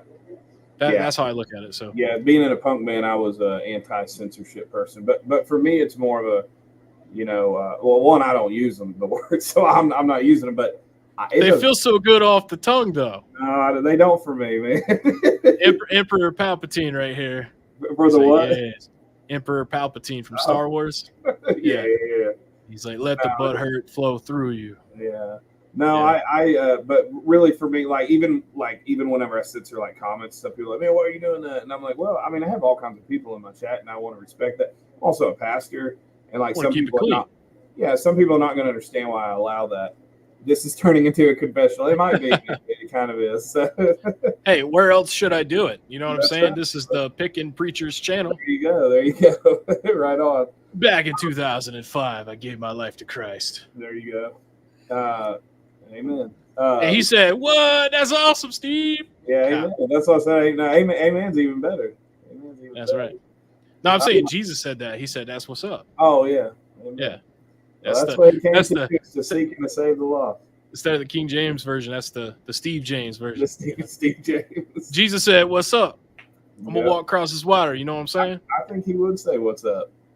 I absolutely think he would say, "Yeah, why wouldn't he?" Let me go through some of these questions. Yeah. I ramble, man. You and me, I we're a like bad to, combo. Yeah, I know, man, because I think we've gone through 3. Let me.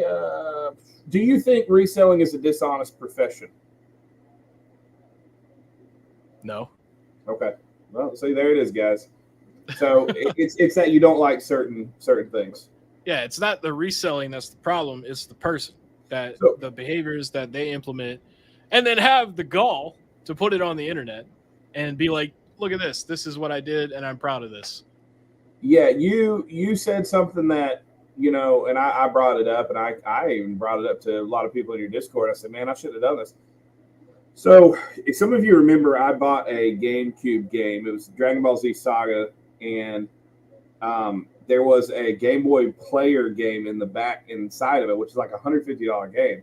I bought the whole thing for $10, and so I was super excited. I was like, dude, there was another game in here, and I saw it in there. I just didn't think. I was like, oh man, because they just kind of put their stuff out. They really don't care. It's at its pawn shop, and they just put a tag on it, and I didn't think, I was, of course I was super pumped that I got a bonus, right? Well, you did that video with, I don't know how you say his name, MC or whatever. MCer. Yeah, and he was like, yeah, the double deal. And I was like, and the way he said it, it definitely rubbed me wrong. But I was like, stealing. And I was like, man, stealing. And what you said was, it made me think about it. I was like, man, I don't want to, I definitely don't want to come across that way. So I went back to the store, and I told him, I said, man, this is a very valuable game. I need to give you money. He goes, dude, I don't care. Go make your money off of it. So you'll find a lot of times too that will, even on that side, but that is something, because a lot of times we're thinking, maximizing the profit. We're not thinking about the ethics behind that. And I'll be honest, that has happened. And so now I make it a purpose. So I would say, with that, I would say that's something good, because I think a lot of people do that. And I think a lot of good people do that aren't meaning to be scummy, because they're just thinking, wow, I got a bonus. Like, honestly. Well, the big difference too is you didn't know until after you bought it and left. Well, no, that's what I'm saying. I saw it in there and I didn't think anything of it. I wasn't thinking about being, let me not tell him. I just went, oh wow, there's another game. Because that's what MCer did, is he knew it was in there, and he's like, he told his audience, which a lot of kids watch him too, as he said, there's no need to bring that up, no reason to draw attention to it or something. It's all in my video. But that's something. No, that's what I brought up, is that I did know ahead of time, and I was saying I was wrong, and so I just didn't. Oh, you did know ahead of time. Yeah, no, I told you that, and I said, and I felt bad about it, and I said I shouldn't have done that, and so that's why I went back and told them. Well, that's better than nothing. The guilt got you. That's right. I mean, we do make mistakes, and so we don't have to. But and you didn't film it and put it on the internet. Yeah, man, Anthony, it's been a good chat. I would super chat, but this guy is the only preacher in the world who doesn't take donations. Nice. Oh yeah, well, no, I don't even know what a super chat necessarily is. It's where you pay to have your comment highlighted. Oh yeah. Look, hey, I'm never against. If somebody wants to give me money, because I'm always in need of paying bills. But I'm not going to go ask for it. Reseller scum. That has nothing to do with reselling. So if I had $5 and I said, man, I want to give you $5. Who, me?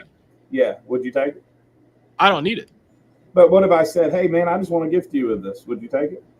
So someone did give me money a while ago, and I begged them not to, and they did it anyways. And I put it to good use, but It's asking people for money is not something that I want to do. Mort, what's up, man? Hey, you got Mort's Garage in here, so. Mort's Garage. What's That's up, what's up, man. Yeah, you think highly of Mort.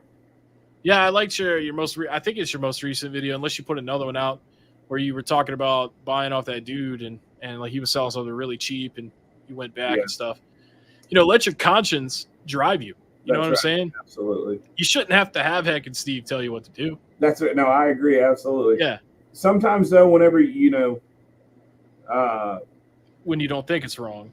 Yeah, or you're just going with the crowd. You know, we are influential people, and we're influenced by people and the people we're around.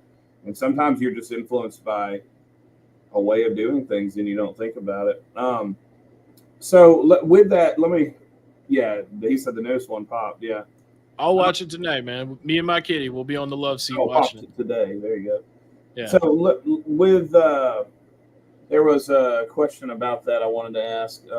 Mort's not focused on the reselling. You know, he actually is like game content. He's not business content. He's game content. No, great 64 collection, man. Congratulations. Yeah, he has all kinds of collection. More than he has crazy stuff. I know. I get excited about the 64. Oh man, what's up, Jay Black? I met him at Retropalooza last year. Sorry, I didn't get to go this year, man. I just didn't have the money and just couldn't go. So. I almost went to Collecticon. That was like 20 minutes from where I live. Oh wow! Yeah, but I didn't want to go Collecticon. That's a cool name. I actually don't like crowds. I get social anxiety. Yeah. Yeah. Well, you know what's funny about me is I don't like getting into crowds, but once I'm there, I'm a very what is it called, extroverted introvert or whatever. It's not even that I'm an introvert. You wouldn't think I'm this way, but. Man, like if somebody's like, man, you guys want to come over? I'm like, no, I want to stay at home. But then when they ask, oh yeah, that sounds great. But I'm like, why did I agree to that? I would rather stay at home. Yeah, it's the pre anxiety is the big driver here. Yeah, I'm the same way. Like when I get there and I realize that it's not some bull. Yeah, I'm like, okay, this is all right. Yeah, exactly. But like, I'm not the type of guy that wants to stand in front of like 50 people and talk to them, and all 50 of them look at me. Yeah, which is funny because like a lot of people, you have over 2,000 people watching you on a regular basis. Yeah, I know, but that's different because it's like it's later. You know, It's not in the moment. No, I get what you're saying. And even when I was like in a band, you know, being the front man of a band and stuff, I would get nervous all the time. But mostly the couple of weeks or days before the show, I was more nervous and anxious then. Dude, I was the same. I was always the same way. But once I'm there, it's like, man, I'm going crazy, jumping around because we were pumping in. So, well, that was usually for me. It was easy to actually perform because one, we practiced a lot, and two, alcohol. Oh yeah, that one. Man, what is up, dude? The AC's in the house. Rare Classic Games. Very, very good store there, by the way. I was in an indie rock band. We were called Cherbough Way. Mort was in bands too. So I'll spell it for you: CHERBOUGH Way. And that's why I was kind of saying earlier, like when I came up with my YouTube name, I didn't want it to be some wacky, difficult thing to say. Yeah. But then I was the lead singer and I played rhythm guitar in that band, and we kind of sound like it's kind of like pop rock alternative. Putting the band me and back Steve starting a band. What would our band be called? Man, I don't know. I don't know. The Beards. No. If we share a pizza together, we could be brothers in crust. What's just funny is I played crust punk. There was a punk crust punk. So brothers in crust, that would be great. Yeah. Nice. More. Do you watch my stuff? Because I didn't even know you knew who I was. So I know who you are. I've been watching you for like a year and a half. Mort's. I'm a fan. I was never in a band, but before I was married, I had an amazing car scene. Scott's always having the goofy jokes. I love it. All right, well, let me ask you a few things here. Is there a difference with buying from a store rather than buying from an online or local reseller that doesn't have a brick and mortar? And what would be the difference? Yes. So, when you buy from a retail store, they're buying wholesale. They're getting thousands and thousands of items to stock in their stores, and they distribute it out, like Walmart, for example. Yeah. As opposed to like when you buy from a reseller, that's just like a one-on-one kind of transaction. Now, if you think of like local game stores and like GameStop and stuff, you kind of build a relationship with people that work there, and you get like a personal kind of experience with your gaming. Yeah. Resellers, you don't necessarily always get that, especially if you're buying from a stranger on eBay. Yeah. Unless you message them and then they actually have time to message you back and stuff, but it's still not as personal as standing there in the aisle, which is why a lot of people miss having rental stores, because you can do the same thing with rental stores. You'd be like, I'm gonna go talk to Dave, and he's gonna tell me what hot games are out, and then I'm gonna take his recommendations, not pick what he recommends. Yeah. But the fact that he's gonna give me the spiel, because so I think buying from a retail store is a lot different. Yeah. But I don't necessarily think that buying from a retail store over a reseller when they both have the same product is necessarily a negative thing. Yeah, that's what I was saying. Is it like an ethical issue, or do you consider it the same? Yeah, I mean, unless like they're selling it for more than the store, and you somehow know that and still decide to buy from them, but that's your fault. Yeah. Yeah. No, I understand. Let me see. You mentioned talking about moving, and I know I had this question here. I'm trying to see where it was. You talked about. I thought I had it in here in the questions. Oh yeah, you talk about driving the market. So do you? And I put actually here, but I don't remember if you said this or if other people said it.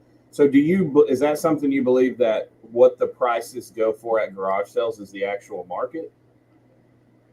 So I've said before, I call it the faux market, which is what the prices are on eBay. Okay. Yeah. Because if that's how much it goes for and you buy it less at a yard sale, well, I could buy it less at a yard sale if you didn't beat me there, So now I got to go pay the faux price, not the bro price. Not the faux price. Yeah. Faux, FAUX. Like a faux hawk. Yeah. I think my kitty's going to come up here. Yep. Yeah. Hey, kitty. Got to show everybody his kitty butt.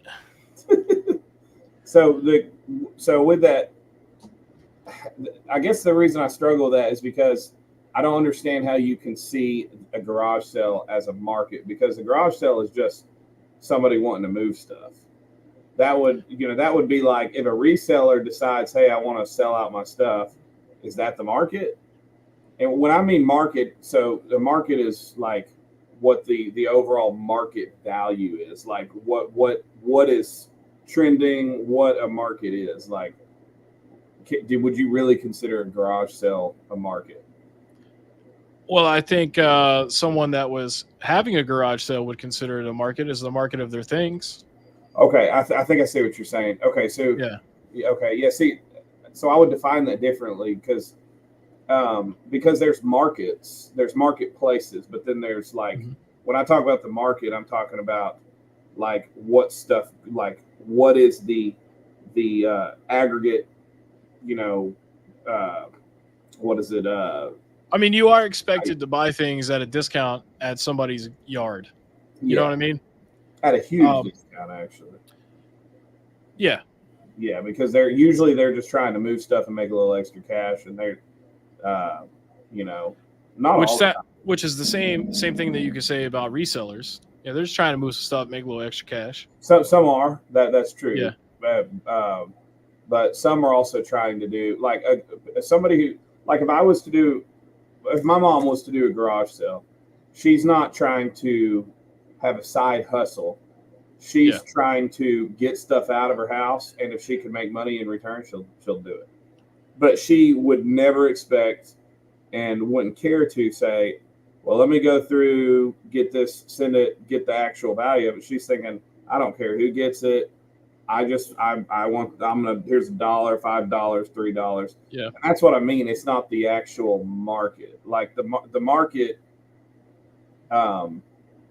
you know, that's what, because a lot of people say, well, no, the actual market's a garage sale, which isn't true, because at a garage sale, like if I was to find, I can actually search for something, and anybody, you and me, can find the same thing from our chair sitting on our rear ends.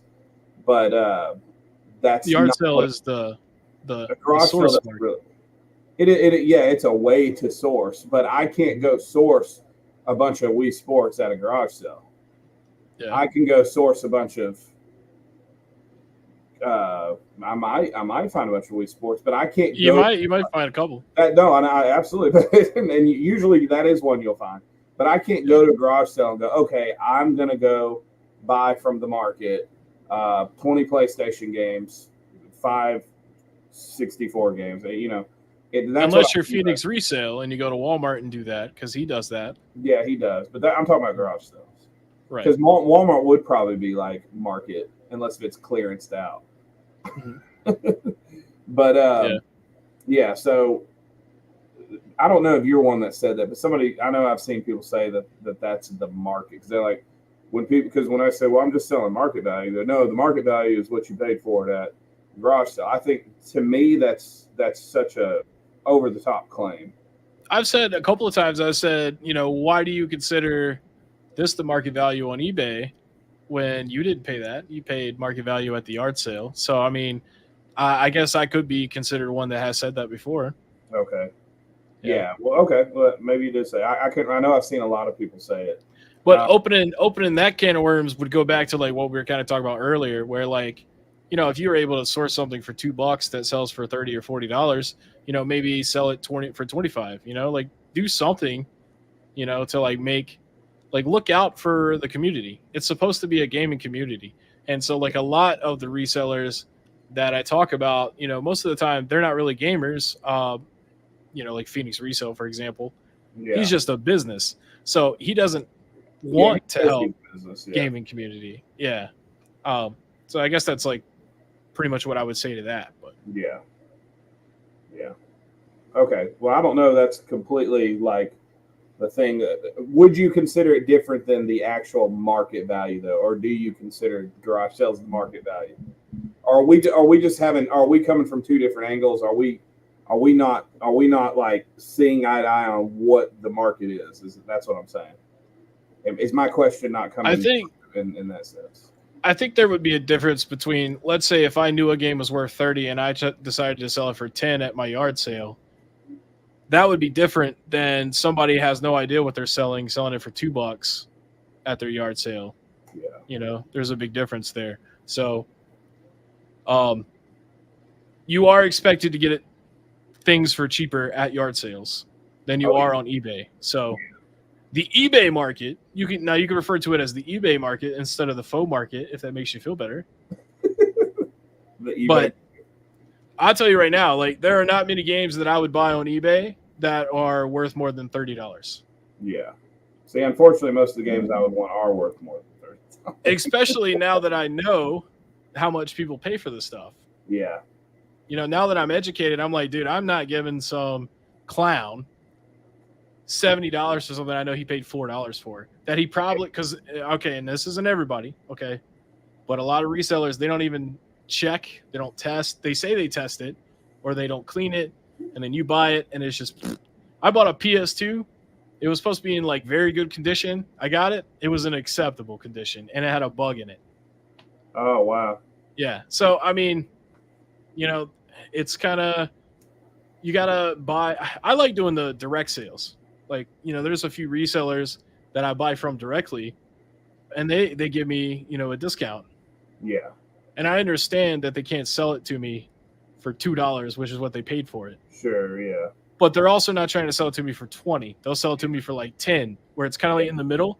I don't even need to negotiate. And sometimes they ask me, like, what do you want to pay? And I'm like, oh my God, why do you ask me that? That's your job. Like, tell me what you want for it. Yeah. But I don't really have to haggle with anybody. They usually come to me, I guess, because they know who I am. They're like, there's no way he's going to buy this for 30. So let me just sell it to him for 15. Hey, you know, like, I have to step away for like 2 seconds. I have to go take care of something. Can you share a little bit about, I know this is really random, share a little bit about some of the other stuff you're into, like all the wrestling in the back? I mean, I can, yeah. Or Yeah. I'll just answer questions that I see in the comments. Yeah. Go ahead and answer questions. Yeah. I'm gonna be right back. Give me 1 second. I'm leaving you in charge. Give me 1 second. All right. Now that he's gone, guys, we're gonna start cussing. F this. No, I'm just kidding. Gotham doesn't have garage sales. However, you can look at sellers' items and tell if they're reselling or not. Okay. Is it more like Christ to not be a reseller than to be one? I mean, yeah, I don't think it's very Christ-like the way that some people do it. I mean, you know, obviously you have to have economics for society. Definitely got to have the bro price, James. So many tested games I get, I have to clean to make them work. Exactly. Yeah. That's the kind of stuff I'm talking about, man. And I don't know if it's just like me or anybody else has to deal with this, but I always buy games. If I do have to buy on eBay, I try to buy them in very good condition, and then they almost always arrive terrible. So they're lying about the quality of the stuff, and it makes me mad. And I always give them negative feedback because they need to learn. So much cussing. Yeah. Do all that cussing over at my place, at my channel. All right, sorry about that. Welcome back, man. Did you have to put some work on somebody? Put some work on something? No, I had to go take something. Sorry. All right. Welcome back. Go beat somebody. Welcome back to your show. I walk back and I hear something about cussing. So I was reading a comment. So, did you read Bowman Game? Were you a Phoenix Resell and tell him in person? No, actually, I didn't see that one. That one must have been from a hot minute ago. Yeah, I know. That was 9:20. Wow, yeah. Wow. I was wary of Phoenix Resell until I met him in person. He's actually a really nice guy. Well, like I said earlier, I mean, he's not going to be rude to you for no reason. You know, you would probably have to tick him off. However, I don't know if you can even make him mad because he's like 100 pounds. I don't think he has fight in him. But he's going to be nice to you because there's potential for him to make money later. I don't know. Riff made a video about him talking about how he was telling him to shut up and he talked too much. Well, I got some mixed opinions on Riff as well, but oh, for real? Oh, yeah, man. I heard a lot about his past and you know what, man? I'm kind of tired of hearing his voice. He's really annoying. Wow. You know, he's always got this, huh? And he always tricks me. Like he does these thumbnails. And I'm like, dang, I bet you that's an interesting video. And I click on it, and it's just his boys sitting there like this. Oh, that's because that's his podcast.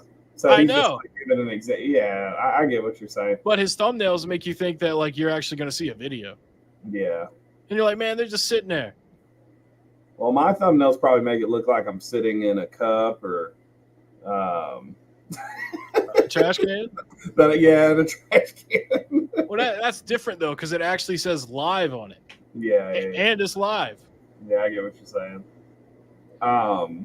Somebody said the same thing I was saying earlier. I think there's a difference between seller and scalper. What time is it? 10:40. Well, we'll be ending in like 15, 20 minutes, guys. Just letting everybody know. Man. Okay. I want to ask another question here that I have. You talked about moving the market. Okay. So you're saying, so you think that if more resellers, because I have a different view of this, you say that more resellers is going to overall, I want to make sure I'm understanding right, is going to cause the market to continue going up, or are you saying that currently it's making it go up? Both. Okay. Why would you? I mean, what is your like backing on that? Let's say there's 10 stores that I can go to in my area, and let's say last year there was like 5 people that are resellers in this area. Yeah. And now, because Caleb made it awesome to flip money, he had this genius idea of buying low, selling high. Like he came up with this, you know. Which he didn't, obviously. I'm being sarcastic. Yeah. But now I don't have to compete with 5 resellers. Now I have to compete with 15. Yeah. And we're talking about people that don't have anything going on. So like they're waking up 6 a.m. You know, I'm going to bed at like 5 a.m. Yeah. So I'm not going yard selling, clearly, because it'd be a waste of time. So, I mean, yeah, it does make it more difficult. The more people that do this, it does make it more difficult to find the games out in the wild. And in the video that I covered that Phoenix did with Retro Rick, he says that in the video. He says, I mean, I do understand that, you know, by growing this reseller community, it is going to make it more difficult for game hobbyists to find these games for low prices in the wild. And so, I mean, even he knows that that's true. Yeah, if you're talking about because the resellers are getting out there earlier than those. They've already hit Target and the 3 Walmarts around here. So if I want wrestling figures, video games, I don't collect Hot Wheels, but I heard that's a pretty scummy one too. Trading cards, sports cards, any of that stuff, you're not going to find it. And if you do, it's going to be like the generic crappy stuff. Yeah. You know, like you'll see a John Cena, but everybody has John Cena. If they collect figures, nobody wants a John Cena because nothing about. I wouldn't know. I would have thought John Cena was one people wanted. I don't know anything about it. Well, I'm just saying, like, if you're a collector or something, you probably going to go for the hits first, right? Yeah. Like, if you want to collect Super Nintendo, you're going to try to get Final Fantasy 3, Mario, all that stuff. Yeah. Yeah, Super Mario World. You're going to get all the hits first. Oh, okay. I see what you're saying. Yeah. The classics and everything. Yeah. Mm-hmm. Well, yeah. So my view is a little different. The reason is because of how economics work. And so when there's more sellers, markets go down. So when the more sellers you have, the lower stuff begins to be valued. I mean, that is an argument too. So one of the things I do know is that now I would say at first, so in overindulgence of resellers is actually a sign of a balancing market. And a moving of extra sellers, brings in buyers, and then sellers get crushed out, and buyers come back in. That's just that's the same question. Well, there's a bunch of doctors. That stuff's still expensive. Yeah, housing, same thing. Yeah, and you see those bubbles too. No, and I get the concept, but I'm just talking about like. Economically, like, because even resellers, like, you see it, they'll get crushed out, and then new ones, people will come in. But what causes the market value to actually go up is buyers. So whenever you have more sellers, less buyers, but when you have more buyers, the market goes up. So as people are buying, it's the same. Let's look at crypto, for example. When you had more people buying, more people bought. And so that's just how economics works. So the more people, the more you have buyers. So what's actually causing the market to go up is buyers. And I understand the sellers are the ones selling it for that price, but that's because that's what the buyers are paying. And so, like an example of this, so how numbers, and I'm sure you already know this, how values are decided is based on an aggregate of, or an average, of a collection of auctions, and auctions are based on what the buyers are paying. And I do know, I know that sellers also go to auctions.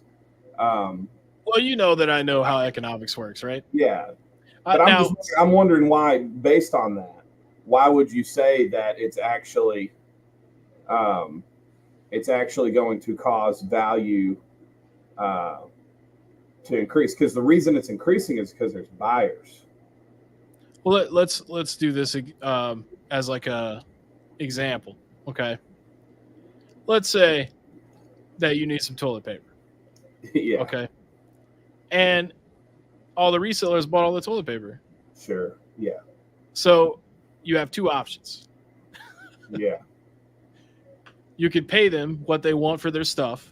Yeah, or you can hold out till No, you can't hold out. No. Because you got you can wash. You got to use a wash rag or something. Nobody has a bidet, so You got to. I actually do have a Oh, bidet. Not to tell everybody that, but yeah, I'm not primitive in that sense. Man, he's fancy over here. Well, I mean, I thought about it and I was like, I don't want to ever have to. There's kitty butt right there. I never want to have to be like, dang man, I can't find toilet paper. So I solved that problem the same way a lot of people solve the problem. Dang man, picture. I just saw you, so I mean, we're way behind in the chat. Yeah, they say, dang, I can't find the game I want, so I'll just emulate it. So there are alternatives, but I know what you're saying. You're saying when people stop buying games, the prices will go down, and I agree. Yeah, but that doesn't want them, sure. Yeah, so there's I a can't. difference between toilet paper though and buying Wii Sports. Well, I mean, when you think about it though, like if let's say there's 10 copies of Wii Sports that I can go get, around me, but everyone already beat me there that day, and so I can't buy Wii Sports unless I go on eBay or hit up one of the reseller scums in my Discord and be like, hey man, reseller scums in your Discord, I need to get my hands on Wii Sports. So yeah. Oh, somebody said if we bought a trailer at an auto auction, you probably won't like this, Steve, was filled with toilet paper and started selling the toilet paper on Facebook Marketplace. We got tons of hate. People thought we scalped it. We'll hope. I mean, anytime that you're doing something, someone's gonna have a problem with it. I mean, yeah, that's it just doesn't how. matter what it is. Yeah, that's just how it goes. Now he didn't say that he was selling it for crazy $10 a roll. He said, in fact, he says here, the funny thing is we were selling it cheaper than retail. You'll get the hate no matter what. That's right. Exactly. Happy Picker said, I feel like everyone has equal opportunity to go to the thrift store and get what's on the shelf. So outside of economics, let me say this. I would have, and I know you've heard people say, so I used to think, I'll just lay it out here. When I saw people with collections, I thought they were the biggest nerds, losers. I'm just being real with you. I thought they were immature. I thought they weren't real men. Because that's how you can ask anybody.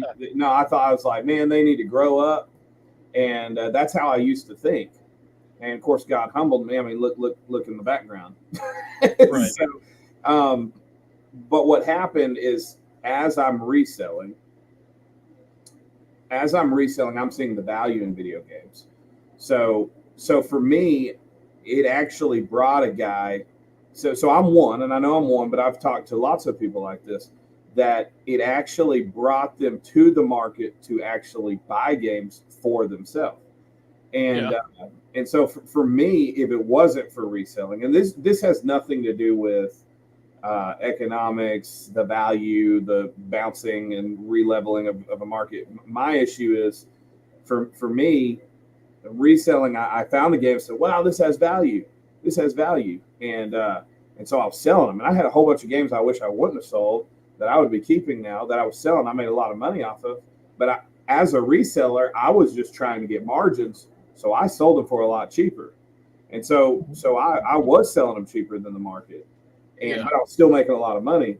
Now, what happened is as I did that and I started seeing the value in the games, I started picking up things that started triggering things in my brain from memories. Nostalgia. And I started buying the games. Then there was a side of me where I kept stuff as an investment, but then it became, wait, no, I want this. This is pretty cool. And I started playing more games with my kids. I don't get to play games like I'm busy. You got all kinds of stuff, but I like. You gotta list them eBay items. Do what? You gotta list those eBay items. Yeah, because I got to pay the bills, so I got to sell items. But also, I'm doing stuff with the church. We go out and do evangelism twice a week. Then we have 2 church services, and Sundays where it's all day, and so busy doing that, and then YouTube takes up a lot of time, and that doesn't pay anything for, not right now at least. But anyways, it has actually caused me to actually get into collecting and even playing games. And now I have a totally different view of playing games from what I used to view. So I am actually a product of reselling, bringing somebody in to the gaming community. Now I do look at it differently because I don't just look at it as fun and cool. I also look at it as value to my life. And so future value for my kids, and I'm talking about way off in the future. And I appreciate you sharing the hobby with people and bringing them in. But, you just said a minute ago that the more people that buy, the more expensive games get. So we I need was people, part of the buyer. Yeah, so we need people to stop buying, but you're bringing more people in to buy. Because I'm going to keep buying. So it's in fact, my value of games that I keep are actually more valuable than what I'm reselling right now. Yeah. And I just when it comes to games, like I value the fun. How much mileage will I get out of the game? Yeah. Which is why I don't buy expensive games all the time. I think the most expensive game that I bought this year was a complete in-box copy of No Mercy for the N64. I think I paid like $65 for it. Yeah. Other than that Super Nintendo Classic, which is more of a console, but yeah. Most of the time, I'll buy a game for $3. I'll be like, you know what? If the old games, like if GameCube is going to be expensive as crap right now, then I'll just play some Xbox 360 games. Yeah. That I can get for $5, $10, sometimes $3, depending on what it is. Yeah. See, unfortunately, the stuff that, of course, I can get Nintendo NES stuff for pretty cheap, which that's my childhood. So Burt's Beats, we might have two different things here. Is there somewhere that tells a fair value? There's all kinds of websites that tell you, I don't want to say fair value because it depends on how you're looking at it. I would say what is being sold for, and there's all kinds of websites for that. I tell you what, let's do an example. Okay. Tell me a game. Just name any game you want, and then I'll tell you how much I'll sell it for. Okay. Let's do any game. Yeah. Shining the Holy Art on Sega Saturn. Shining the Holy Art? Yeah. Holy Ark. Okay. Ark, yeah. And are we doing loose? Not complete. So complete on price starting says $189.99. So I'm going to go over to eBay. Type Shiny the Holy Art complete. Then I'm going to go to sold listings, and I'm going to look at buy it now prices. I'm not going to look at bids. So we got one for $180 plus $15 shipping. So we'll say that's $195. $219 plus $10 shipping. With those kind of games, their value will change based on how good of condition it is, if it has the foam, and that's something that price charting doesn't keep into account. Right, yeah, because I see one sold for $210 free ship, $190 free ship, $200 plus $12 shipping. So if I was going to sell this game, oh no, can you hear me? Yeah. I guess my camera battery went out. Hold up, let me come back in on another thing. Keep going. You can hear me though, right? Okay, yeah, I can hear you. Okay. So it looks like it sells for around $200 on eBay. Price starting says $189.99. So what I would probably sell it for would be $180 free ship. So that's a little under what price starting says. And then you just kind of average it out. Honestly, if you were gonna, it also depends on how much you paid for it. If you paid like $5 for it, then you could sell it for $150, and you're still making a crap ton of money. So but if I was paying like the 35%, like I said at the beginning of this live stream, then I would probably sell it for around $180 free ship or $175 free ship. I don't want it to sit on the shelf, and it probably would because it's a Saturn game. Yeah, that you're gonna have to have a guy like me with this one.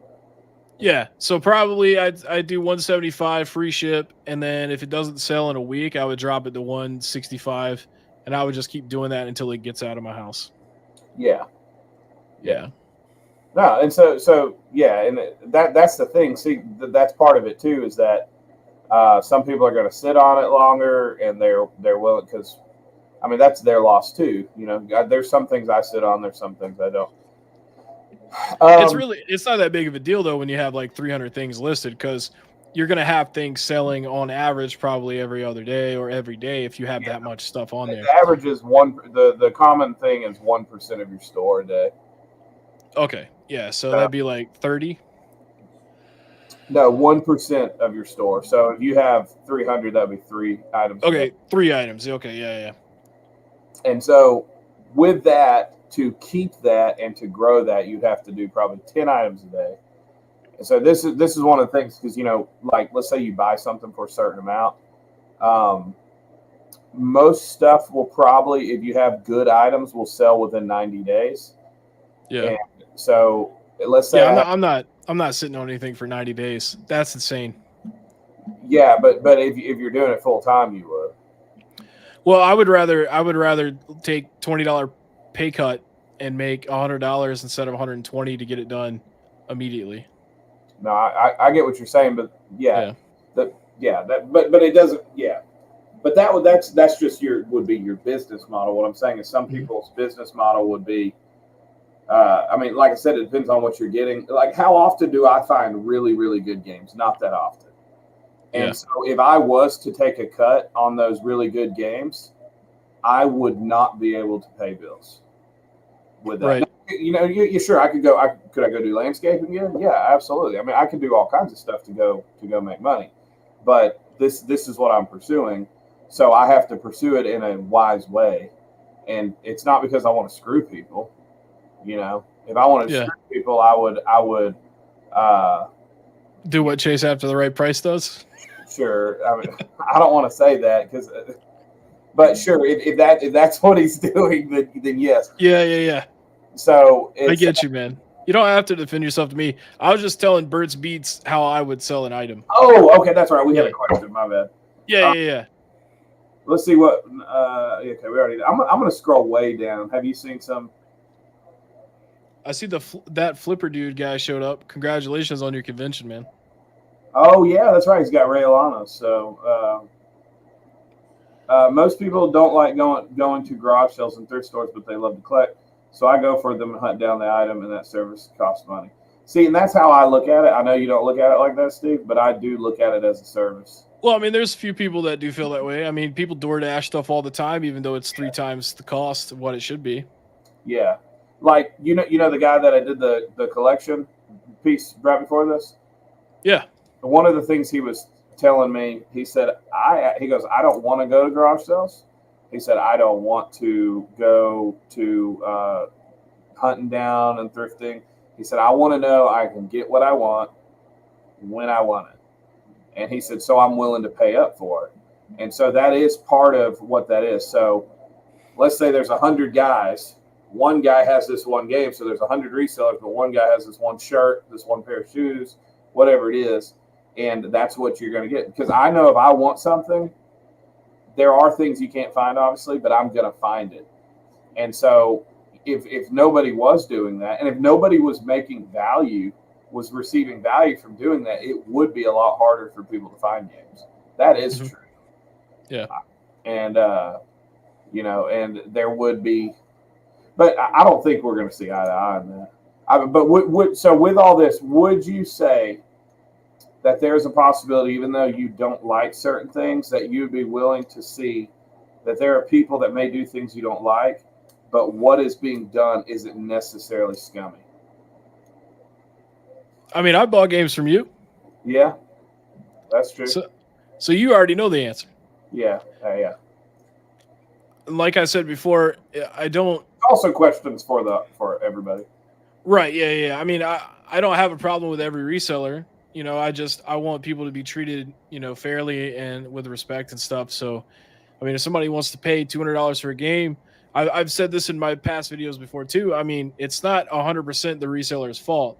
Now, where they're being scummy in their sourcing, that's terrible. And that's where a lot of my focus goes nowadays. Yeah. It's not necessarily about how much they charge for the stuff, which I do talk about that too, but it's mostly because of how rude or deceitful they are with the people that they're buying from, that are just trying to sell them a thing for $5 or $10. Like when Diamond Theory got that PS4, they wanted $40 for it, and he tried to get them to give it to him for $30. Like, are you serious? It's a PlayStation 4. Yeah. Yeah. Well, you already know how I feel about his stuff. Of course, I've only seen 2 things. Yeah. He's never answered my honest questions either. I've asked him honest questions, trying to be kind too. I've tried to initiate conversation with him in Kreeski's Discord because he's in there. Dude's never. Because I brought him up in his Discord. Yeah, but he probably doesn't even have Discord installed on his phone. He probably joined it a long time ago, but yeah, he's not answering any questions. And then Cody with the K, I tried to reach out to him on Instagram, and he left me on red. Well, actually, he didn't even read it, as far as I know. Cody, if you're in here, go respond to Steve. Hey, roll retro. Let's go. Yeah, man, that's messed up. I won't be mean to you. I won't be mean to you. Roll Retro said, here's one for you both. What's your opinion on thrift stores and Goodwill's marking up their products to full retail when they are donated for free? Well, I mean, Goodwill and thrift stores in general, I mean, that's retail, so that does happen. The thing is like, you can't even get video game stuff at the Goodwills where I live because they send them all off to those. What's the name of that store that Phoenix Resale just went to? The Grid? Yeah, the big Goodwill one. Yeah, we do have some. They'll occasionally put stuff in, but it's like farming simulator and stuff like that no one's buying. Which, believe it or not, I've sold farming simulator. I sell those little $3 and $4 games all the time. So it was like 2 or 3 years ago. I went into the Grid because, like I said, you can't find gaming stuff at regular Goodwills around where I'm at. And yeah, when you go in there, it's just eBay prices. So I'd be like, man, I'd just buy the stuff at home if I wanted to pay eBay prices. I figured since it was donated to you, I would, get it for better prices. And I'm talking, they had like 50 PS2s, 100 copies of Wii Sports. And I'm like, so if I buy one of these PS2s, like what kind of, warranty do you get or whatever? They're like, it's, you get 14 days. And I'm like, okay. Do you guys have like extended warranty options? No. What happens if it breaks like after 15 days? He's like, well, it is what it is, sold as is. I'm like, okay, well, I'd rather buy it on eBay then, because at least on eBay they cover it for longer. Yeah. Yeah. So my opinion on that is good luck selling it. Yeah. So here's my opinion. My opinion is I don't think I would be consistent to say that I think it's okay to get something for cheap and resell it and they can't, especially considering they have overhead. However, what I would say is how it's marketed most people think of it as a place that helps out, even though they'll say it, that it's not, it's marketed as though this is, it's Goodwill. It's marketed not as a thrift store, but more as like a charitable. Which is true. They give people jobs. They help people that normally can't get jobs. Yeah. I can't ethically, technically, I just wish there was I don't think there's anything wrong with them, because that's why it's given to them is to sell. I don't like it, but I can't personally say, any other way. I mean, I've never purchased from there, and I won't because I'm not going to pay the price. They don't offer any kind of like $40 for a pair of ripped up shoes. Yeah, they don't offer any kind of, well, specifically talking about the Grid, which is owned by Goodwill, so essentially it is just Goodwill. Yeah. They don't offer any confidence from buying from them. So why? Yeah. Would they would anyone ever buy from there other than not maybe you just want to go and find it in person and buy it, but those people, I mean, most of the time they don't know what the heck any of that stuff is. So they don't know if it's going to work 30 days from after you buy it. So I'd rather at least have the option on eBay in that particular scenario. If those are the two options to buy something, I would choose to buy on eBay because at least eBay, I can get extended warranties. A little bit more safety and precaution. Yeah. Unless it's just a game. If it's just a game disc, I'll look at the game and be like, this will work. And then, but like buying a system or something. Yeah. What about the random piece of glass that's been sitting on a shelf for 3 weeks? No one knows what it is, but a reseller picks it up for $10 and sells it for $150. That's a niche product. Yeah, yeah. So you have a different view of that. I scrolled through and I saw some things, and I don't know this because I saw some people talking in the chats. Well, I see they're talking about chase after the right price. Your buddy, that flipper dude, says chase after the right price rules. Yeah, he rules the gaming reseller market because he's trying to sell a $350 item for $1,000 or a $300 item for $1,500. I don't know if Flipper Dude has seen my most recent video on chase after the right price, but highly suggest you go check that out before you, Yeah, and I don't say know. he rules. But yeah, with Steve, I did say some things that could possibly be it. You know, I was talking about maybe he's got it marked up because he has somebody that wants to buy it and he doesn't want anybody to he doesn't want to take it off so it doesn't like flag him as removing something, you know, as cross listing or whatever. I know there's a lot of reasons it could be, but there's no proof of that. I'm just trying to give the benefit of the doubt. Yeah, and I show several scenarios too, so I highly doubt that's the case. Yeah. It seems like he's really trying to just increase the market. I spend 40 hours digging through a house by invitation to save stuff before it's thrown out. I save it from the dumpster, but it's free. I find 1930s coveralls worth $500. How much should I charge?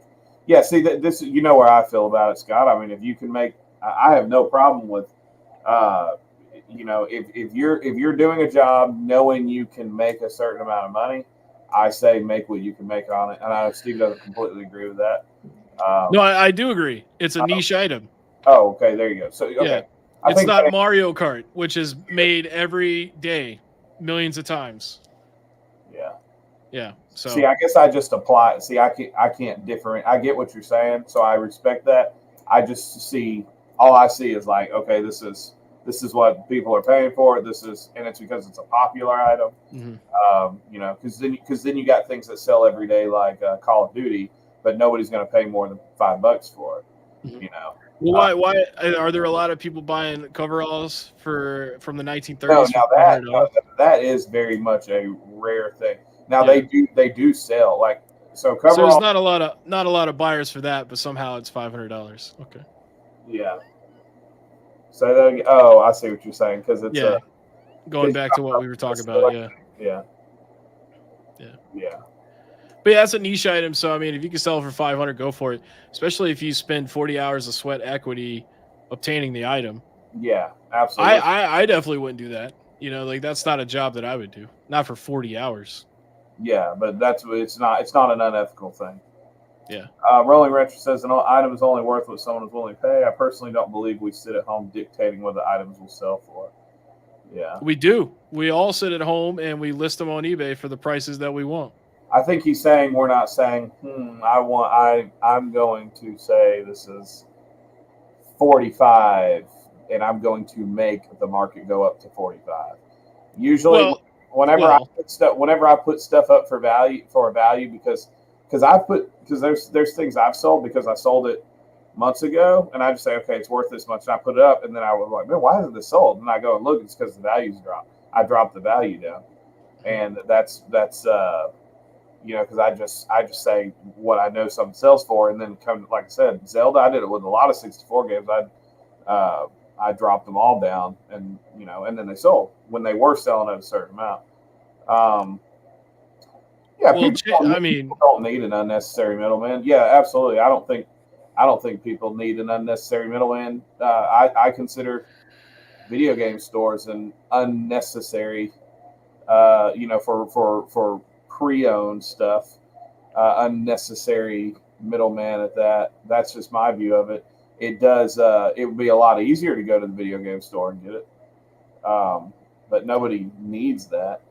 Well, going back to the previous comment, and I know I already brought up the Chase thing. You know, it does seem like he's doing that, but even the C Donuts guy. Remember the video where he paid that lady $30 for that box of stuff? Yeah. You know, he had the complete Xenosaga that was going for like, I think $400 at the time. Yeah. And he listed it for $600. Oh, wow. So some of the bad resellers do try to dictate how much something's worth.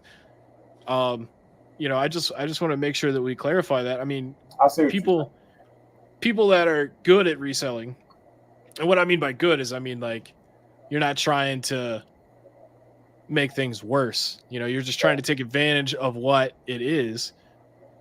Those people don't do that. But then like some other people are trying to curve it. I mean, the way even Phoenix Resale operates now, he's basically a GameStop now, where people can trade their stuff into him, and he's given decent prices for the stuff, but that's because he's planning to sell it on Amazon at a markup higher than price charting. So some of them do dictate how much stuff costs. Yeah, and usually eBay and stuff will sell a little bit more than price charting, and that's because like they see that, and what most people are thinking is the value that's going. They pay off the fees, and so they want to get that price charting price that they would sell on Facebook or sell on Instagram or something like that. So 15% up is but I mean we're talking like 1,000, 500%, 1,000%. Yeah. And I guess if you're popular, absolutely. Game prices have been going up for years. They're not going down as more resellers come on the scene. Yeah, game prices are going up, whether there's less or more resellers. What I was meaning earlier is saying markets in general. You can't say just because there's more resellers, it's going to go up, because with more resellers is also competition with resellers, and more YouTube resellers are educating people on this business model. Yeah. So game prices are going to keep going up whether people are reselling or not, because the people that are doing these yard sales and stuff are going to see these videos and they're going to be like, man, maybe I should. Yard sales do usually charge more. Yeah. Than what I used to. Like, I went and bought a bunch of stuff and it was all like 50% of market value. This was Friday or Saturday. Yeah. I agree. Buyers are half the problem, and them shoving ridiculous amounts of money to flippers is quite problematic. See, and I think Steve might also, though, would say, well, that's what happens whenever you are a reseller. You push reselling. People are going to see reselling. They're going to push prices up to resellers because they know they're wanting to make money off of it. So they go hand in hand. No one wants to miss out on the opportunities. That's right. Absolutely. Easy Gamer said, Kreisky, do you check your Blu-rays for holes? I don't know what that is. I don't know why that's funny. That's a funny sentence. So I didn't understand it. Game prices went up because 30-year-olds now have money to buy their childhood. And I'm a 37-year-old, and you are correct about that. Yeah, I'm actually starting to think that it all depends on what I want, because like when I wanted to get back into sports cards, that's when that thing flipped out. And then I was like, well, what about Pokemon cards? Steve, that's what it was really going on. Yeah, but this is all in my head though. Like I'm thinking these things. I'm like, I'm going to go buy some sports cards. And then I get there and then I realize, oh, never mind. I can't unless I want to buy the little cheap sticker ones, which who wants to do that? People pretending it's their favorite game, didn't have it as kid, insert story here, and they use that to get the price down, but their intent. Oh, yeah. Look, I tell people, I say, I am reselling this. Whenever I buy, I know, Bandit, you saw the TurboGrafx 16 in Game Boy. I told him, I said, I'm keeping the TurboGrafx 16, which you can see back there, and I have the games on this table because I need a bookshelf, which is behind me, somewhere over here. I need a new bookshelf for this area back here, and I'm going to be putting all my games up there. But I kept TurboGrafx 16. I never had it, but I always wanted one. I played it with my brother's friend a few times, and I always thought it was cool. Saturn, I'm definitely. I'm sorry, that buy. I told him, I said, now I'm selling this Game Boy. I have no nostalgia for Game Boy. I'm going to make money on this Game Boy. These Game Boy games. I said the 64, I'm probably keeping half of it, or I'm selling the others. PlayStation, I kept Final Fantasy Chronicles or Anthology. I can't remember which one I got from him. And I told him, I said, no, I'm reselling it. And so that's why I need it. That's why I'm only willing to pay this much. And, and he went back and forth with me. But no, I'm going to tell people, yeah, I don't have any nostalgia for that. Or I may say, yeah, I had that as a kid, but I'm reselling it. There was this one dude, I can't remember his name, but he had his mom say something about him being handicapped or something to get a game really cheap or something. I can't remember what that guy's name is, but he's a popular YouTuber. I don't think he's a resell. Well, he's not like focused on reselling in his content, but So he lied about being handicapped. something like that. Yeah, Stuff, man. to get games cheaper. Yeah, I mean, that goes back to. I mean, that's really the biggest driving factor to the content that I make is how they treat the people they source from. Not necessarily how much they sell it for. Now, it used to be that I used to bag on Collector's Luck all the time because he'd be like, this game is worth this much, and therefore that's why I'm talking about it. Instead of talking about like how fun it is. Now, he does still talk about some games and how fun they are. But, yeah, I mean, games are supposed to be about how fun they are. And I understand you're trying to, present the value or whatever you're going to flip it for.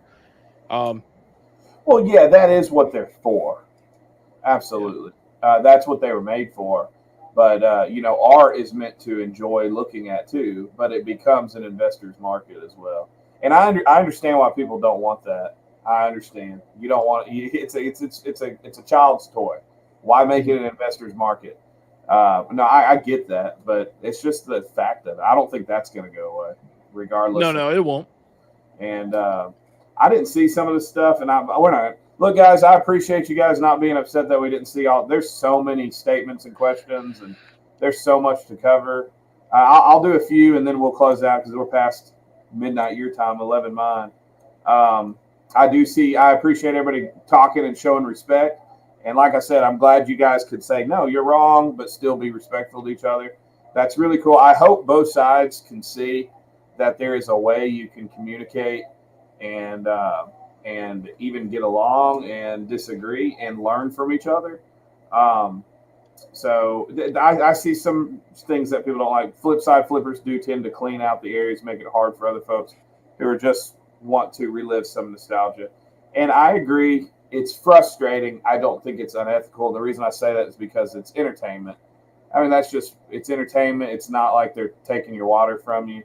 I don't like it when I go somewhere and I went and bought a bunch of games Saturday, and there was a girl that comes up and buys games as well. And so I had a whole stack of Game Boy games, and I went, here. I said, you can take these because and I hadn't even gotten to look through them. I was like, man, I know I hate coming to a sale, but I don't think if she would have been there first, and if she didn't do that to me, I would have not thought any less of her. I really wouldn't have. And I remember I liked what Steve said on Krisky's video, and everybody's dogging that guy. Dude, almost every reseller would have done that. Steve's absolutely 100% right. No reseller has the right to get mad at another reseller for buying everything. And it's the same reason somebody can buy, a whole bunch of games and then sell it to the other guy that wanted stuff and get a markup for it. Instead of saying, oh, and I'm not saying that to insult anybody because And that guy that bought all the gaming stuff at that estate sale, just to clarify, he was there at midnight the day before, or at the beginning of the day, technically. Yeah. So he stayed outside of this house from 12 a.m. That's a little weird though. And then, and then everybody else started trickling in around 5:30, 6 a.m. and it opens at 8. He was there. Yeah. He could have been like, I'm buying all the game stuff, so if you guys want game stuff, you can leave. That's not cool. That's not cool. My point, though, is saying, like, if someone's there first and buys, like, I don't think people should be dogged on because they bought it all first. Because the next person would have done the same thing. Am I wrong? No, I mean, like, I wouldn't even been in that scenario because I know better. Didn't you say that on your video about Krisky? Didn't you say, well, this is what resellers do? Yeah. So, first come, first serve, man. I'm not sharing with you. It's my money. Even like I've even seen Riff and Ricky and all of them. They say that they're like, well, we get the first one, and no, I wouldn't get mad if somebody got my stuff before them. I would be aggravated because it sucks, but yeah. I would go, well, they got there first. That's genuinely how I look at it, and I've had multiple times where people show up. And I'm like, man, this dude, I know what it's like. And I go, look, man, I'm just being honest. I want this stuff, but look, I'm not going to give you all the crap, but this stuff I'm definitely keeping. But here's some stuff you probably want to make money, or maybe you're collecting. I don't know. Here, take this stuff, man. and I've gotten favor from locals for that reason. Yeah.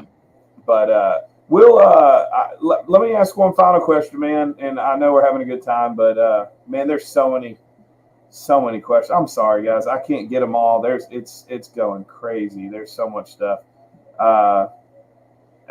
Is there anything that Lucas Random Stuff's here? Legend was here. I'm sorry, guys. Good to see you.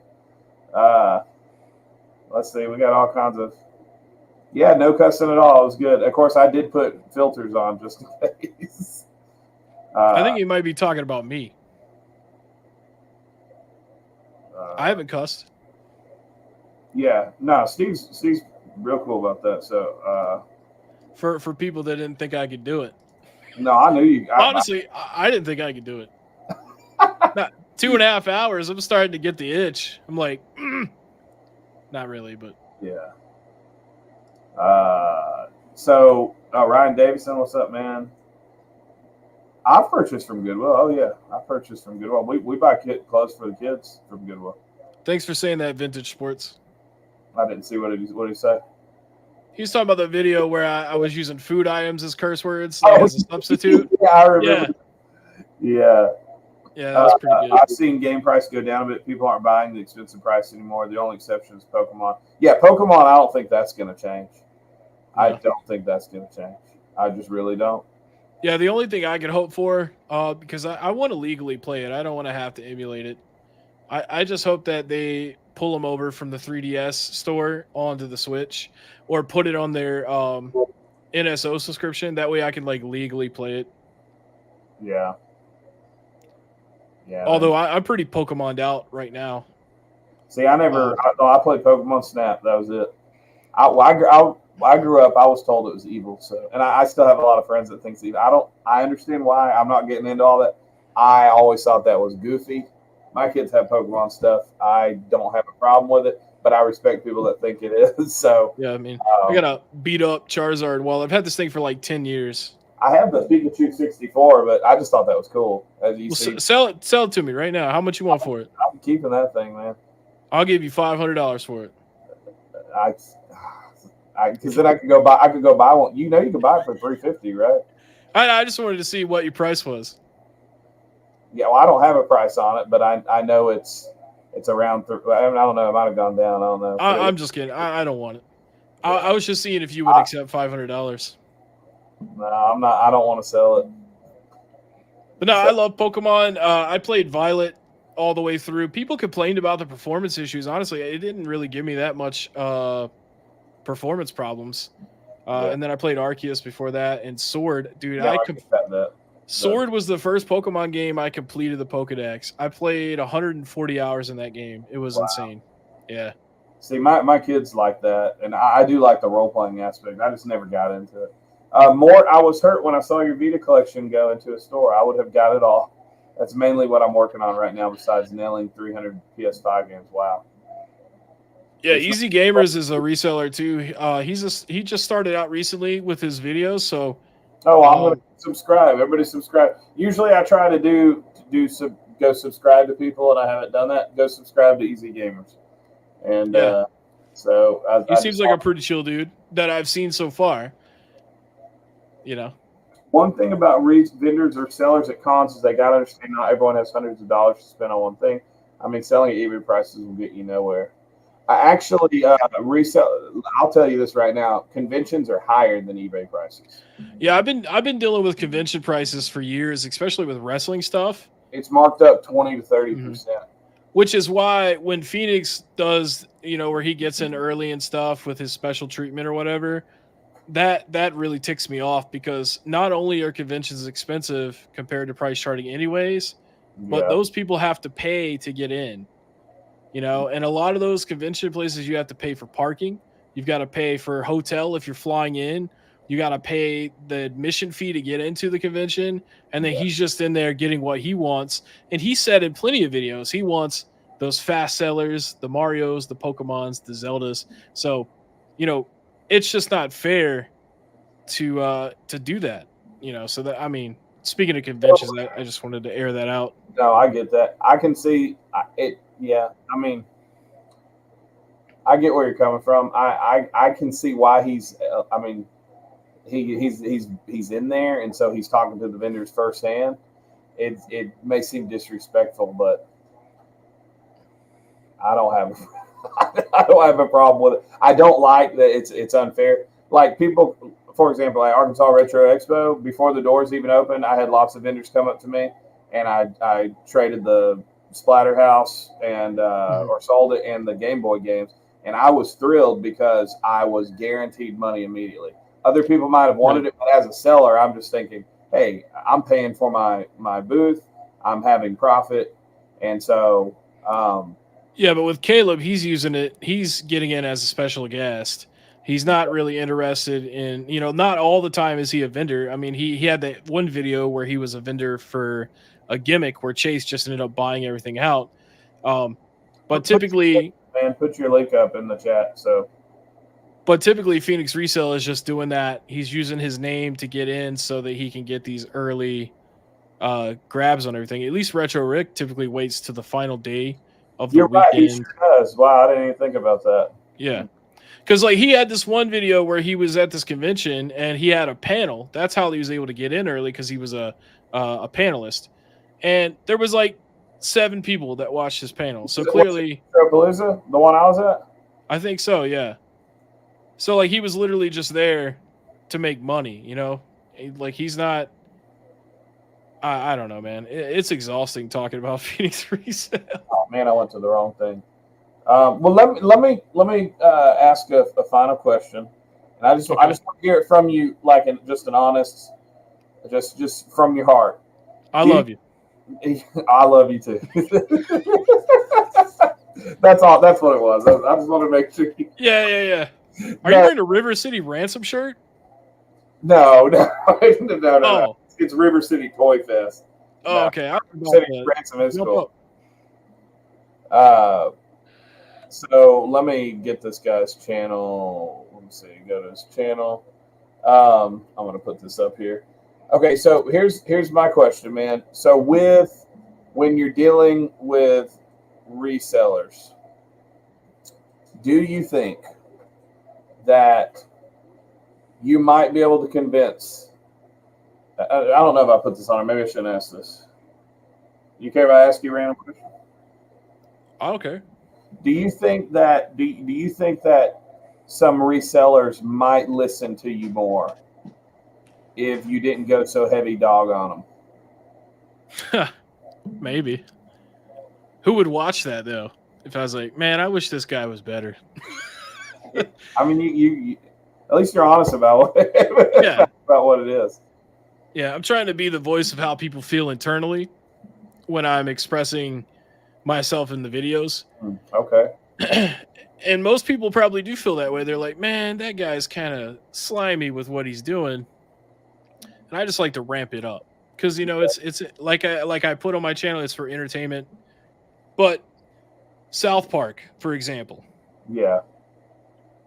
I know you probably don't like that show. Yeah, because back in the day, yeah. Of how crude it is. Mm-hmm. But not necessarily much anymore. But when that show first started, it was crude, crazy, horrible humor. And that's one of my favorite TV shows of all time. Also The Big Bang Theory, but that one's not relevant in this. But they ended it, they're like, I learned something today. This is blah blah blah blah blah. This is how it should be. This would be good for everybody. So that's kind of the model that my videos are. Yeah. He does this with men, joke. Yeah. Or, piece of poop, whatever. And then I sprinkle in it would be better if he could be like this, Yeah. I think that's so.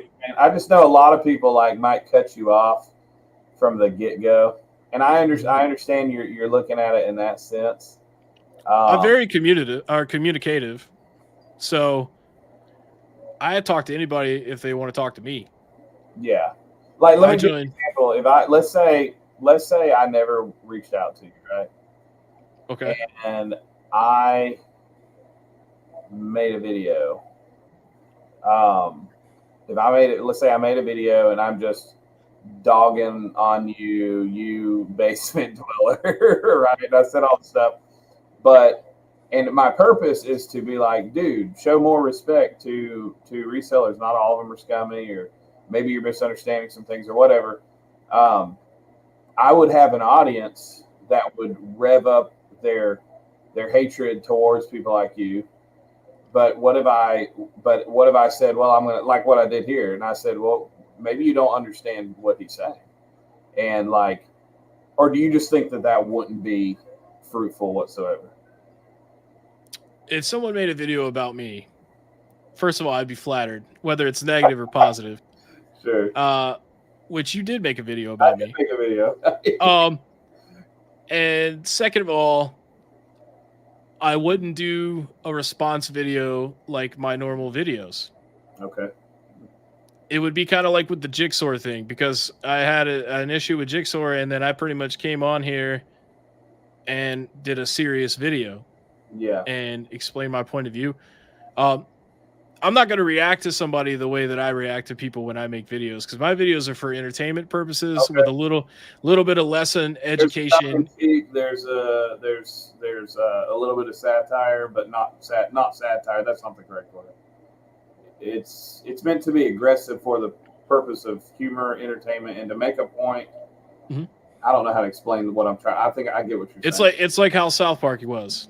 Okay. When they started. But yeah, like if somebody made a video on me, I mean, I would make a response video, but it would be like serious explanation and stuff like this. Cause I mean, you know, I get negative comments all the time, but for every one negative comment that I get, I have 15 people that support what I'm doing and leave great comments. And so I know a lot of people, when they get negative feedback, no matter how much good feedback they get, they let that one negative thing really ruin their day. Sure. And I just don't let that happen. And, you know, you guys can try all you want to upset me, but if you watch my videos, I literally make fun of people for fun. So, like... Yeah, Steve made a video about Kreisky, and Kreisky's super cool to Steve, so... Yeah. He has my address. Yeah. So, you know, I don't... Well, yeah, I do. Yeah, I have your address. I almost said I don't have your address. I was like, you threatening me? You threatened me. I have your address. So, but no, like the point I'm trying to make is, if anybody wants to talk to me on like a one-on-one level, I'm open to it. He's on Instagram. He's on YouTube. Heckin Steve. He's easy to find. And, my Discord. I'm literally talking in Discord every day. So every day. That's right. So, because I did join. I had been told that another YouTuber had mentioned me in their Discord. Yeah. And so I was like, I got the screenshot, and he was asking if people knew who I was. Huh. Like, I was like, man, give me an invite to that Discord channel. And I went in there, like, and this was like 10 minutes after he had posted this. You know, does anybody know who this guy is? Is he just hate on all resellers? What is his point? Is he doing a video about you? I don't know if he made a video about me. Somebody made a video, and he's like, "We have to talk. We have to talk about this." Really? And I think he mentioned, is it retro something? You might know. I don't think he made a video though. If he did, I'd love to see it. But yeah, I'm pretty sure. I went in there cordially, and then of course everybody responded the way that I expected, which they were talking to Heckin Steve, the YouTube channel. That's right. Yeah. They weren't talking to Steven, you know? So, and that's fine, because I mean, how it's not, I shouldn't expect people to differentiate between the exaggerated Steve on YouTube, but it went negatively. But the YouTuber that was on there, he did, reply to me a little bit, and he was kind of cordial about everything. There's this one guy in there that was like pissed that I was friends with Kreisky, or not. I wouldn't necessarily say friends, but like acquaintances. Yeah. He called me a hypocrite, and I'm like, dude, like everybody can change and be better. Yeah. You know, Kreisky hasn't done anything slimy in a while. Yeah. You know. Well, I mean, since I made a video on him, I made a video on him in like 4 months. Yeah. Or something like that, and then he had a problem with that, and I guess that guy's not friends with Kreisky anymore either, obviously. But there was a lot of people that were really mad that I was in there, and so I was like, all right, well, if anybody ever wants to talk to me, you know where I'm at. I got my own Discord. Come talk to me. So Yeah, and so with that, like, I'll say it, and I think Steve can say so. I already said, like, of course, I didn't see all the context, and I understand. I want to make this point because then we'll close out, because I want to say I've said things that Steve would say, man, that's scummy. But Steve knows I'm not a scummy person. He doesn't like maybe some things I don't think are wrong. And so, but at the same time, I totally, am I right on that? I just want to make sure I'm not speaking for you. What was it again? You Like said... if I was to say, like, I have no problem if something's $1,000 and I get it for $30. And, oh yeah, you know, because that's what they're asking, and I'm not being sneaky, and I don't, and I think you're wrong. You think I'm wrong, and I have my reasons why. You have your reasons. I think you understand where I'm coming from, because I've heard you even say, yeah, I mean, just don't put it out there if you don't want people to say anything, you know. And, yeah, don't film it and put it on YouTube for me to make a video on. That's right. So keep it to yourself. There's so much horrible stuff that happens in the world that I could like make videos on, but I just, don't film it and act like it's good. Yeah. No, so what I'm saying is we're going to, I don't think no matter what, like, I think there's things we convince each other, and I don't think that's even completely our purpose. I don't think we're going to agree, but we can, I think we can still be cool with each other, have a mutual respect, and I think people should do that more. Now, some people may think you're weak for that, and some people may think I'm weak for that because I should be more bold to come against things and vice versa. But I don't think we're going to agree on everything when it comes to ideas of ethics of reselling. Am I right? Yeah, and I'll say one last thing about it. Yeah. To everybody, no matter what I say, it's not going to stop you from doing what you want to do. That's so right. Either listen to what I suggest if you want to be better. I'm not telling you to be worse. Or do what you want. And I'm just going to be making videos and making jokes about you for fun, because that's all this is. It's just a lot of fun for me. Yeah. I'm definitely not buying $200 games. I'll buy, I think like the max I'd pay for a game is $100. And it would have to be something that I really like. Now, of course, there are exceptions. Like if I wanted to buy a complete in-box Pokemon Red, then that's different. That probably would be like $200, $300, $400. But so I'm going to answer one question. Oh, by the way, I want to say this. No, I haven't done one, but I was actually talking about doing it because my game room's small, and so I thought it'd be really funny to act like I have this amazing game room, and because I always do stupid humor stuff. So I have thought about doing that, but I don't know. This is all new. I just set it up and I'm still working on it. To your thing earlier, because you were saying, I wonder what you would say. I'll be completely real, because I don't want to sell that Pokemon Pikachu. If somebody was to literally offer me $500 and say, no, I want it, and because I don't want to sell it, and I say, well, I could go buy it again for $350, and now I made $150. This is where me and you are probably going to separate on values. I have no problem with that, because I'll say it's not worth $500, but if you want to pay that much and you want to give that to me, I'm not rejecting if somebody wants to give me money. I'm not going to be slimy about it. I'm not going to be deceitful about it. And I'll say, well, I'm going to go buy another one. You could go buy one for $350, but if you don't want to go through that and you just want to go through me, I mean, I'm not going to stop you. So I know a lot of people would call me scummy for that, but so to answer that question, if you really want to do it, I would say it's not worth $500, but if you want to do it, I'll take it. Yeah, no, I don't want to do it. So, you've offered to sell me a regular Nintendo 64 for a lot less than that, so yeah, no, which I might take you up on that eventually, but like having a collector's edition thing is cool. But yeah, I mean, $350.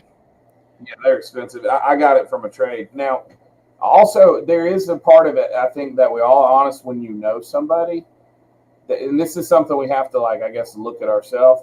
There is a disconnect with people you don't know and then people you know.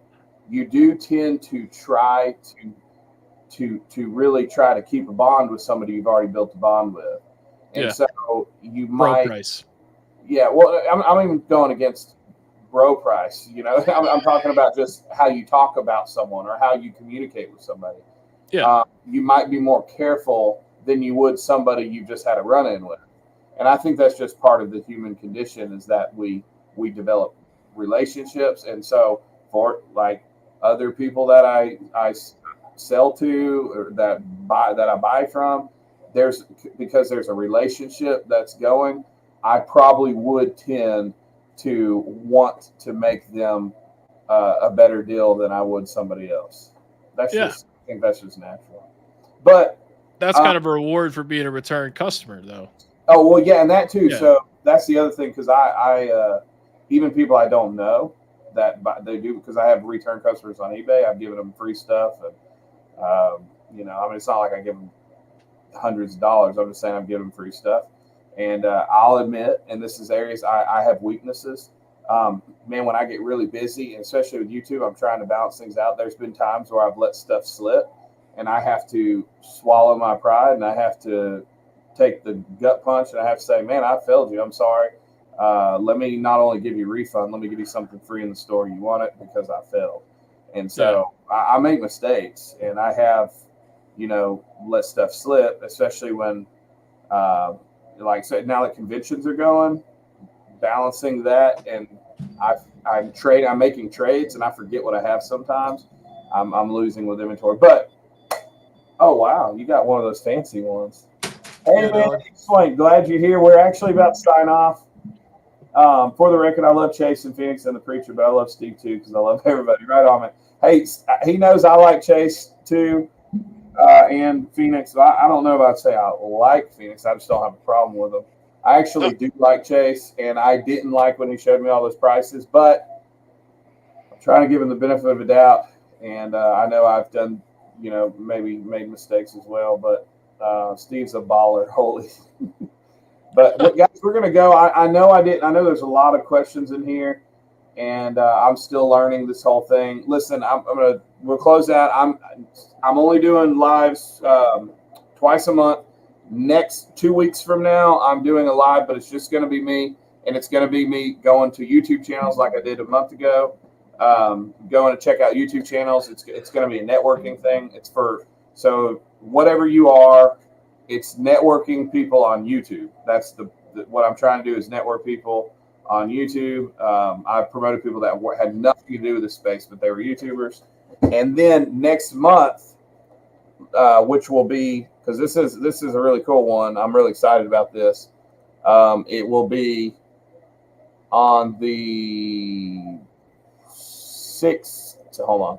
Yeah, the 16th of October. My Retro Life, Tyler, My Retro Life will be on my live. So if any of you like yeah, I'm pretty excited about that. So he'll be here next month on the 16th. He just hit 100K subscribers. If you're not subscribed to him and you like seeing old content of VHS stuff, go check him out. But I'm gonna get going. It's late, and I know it's late for Steve.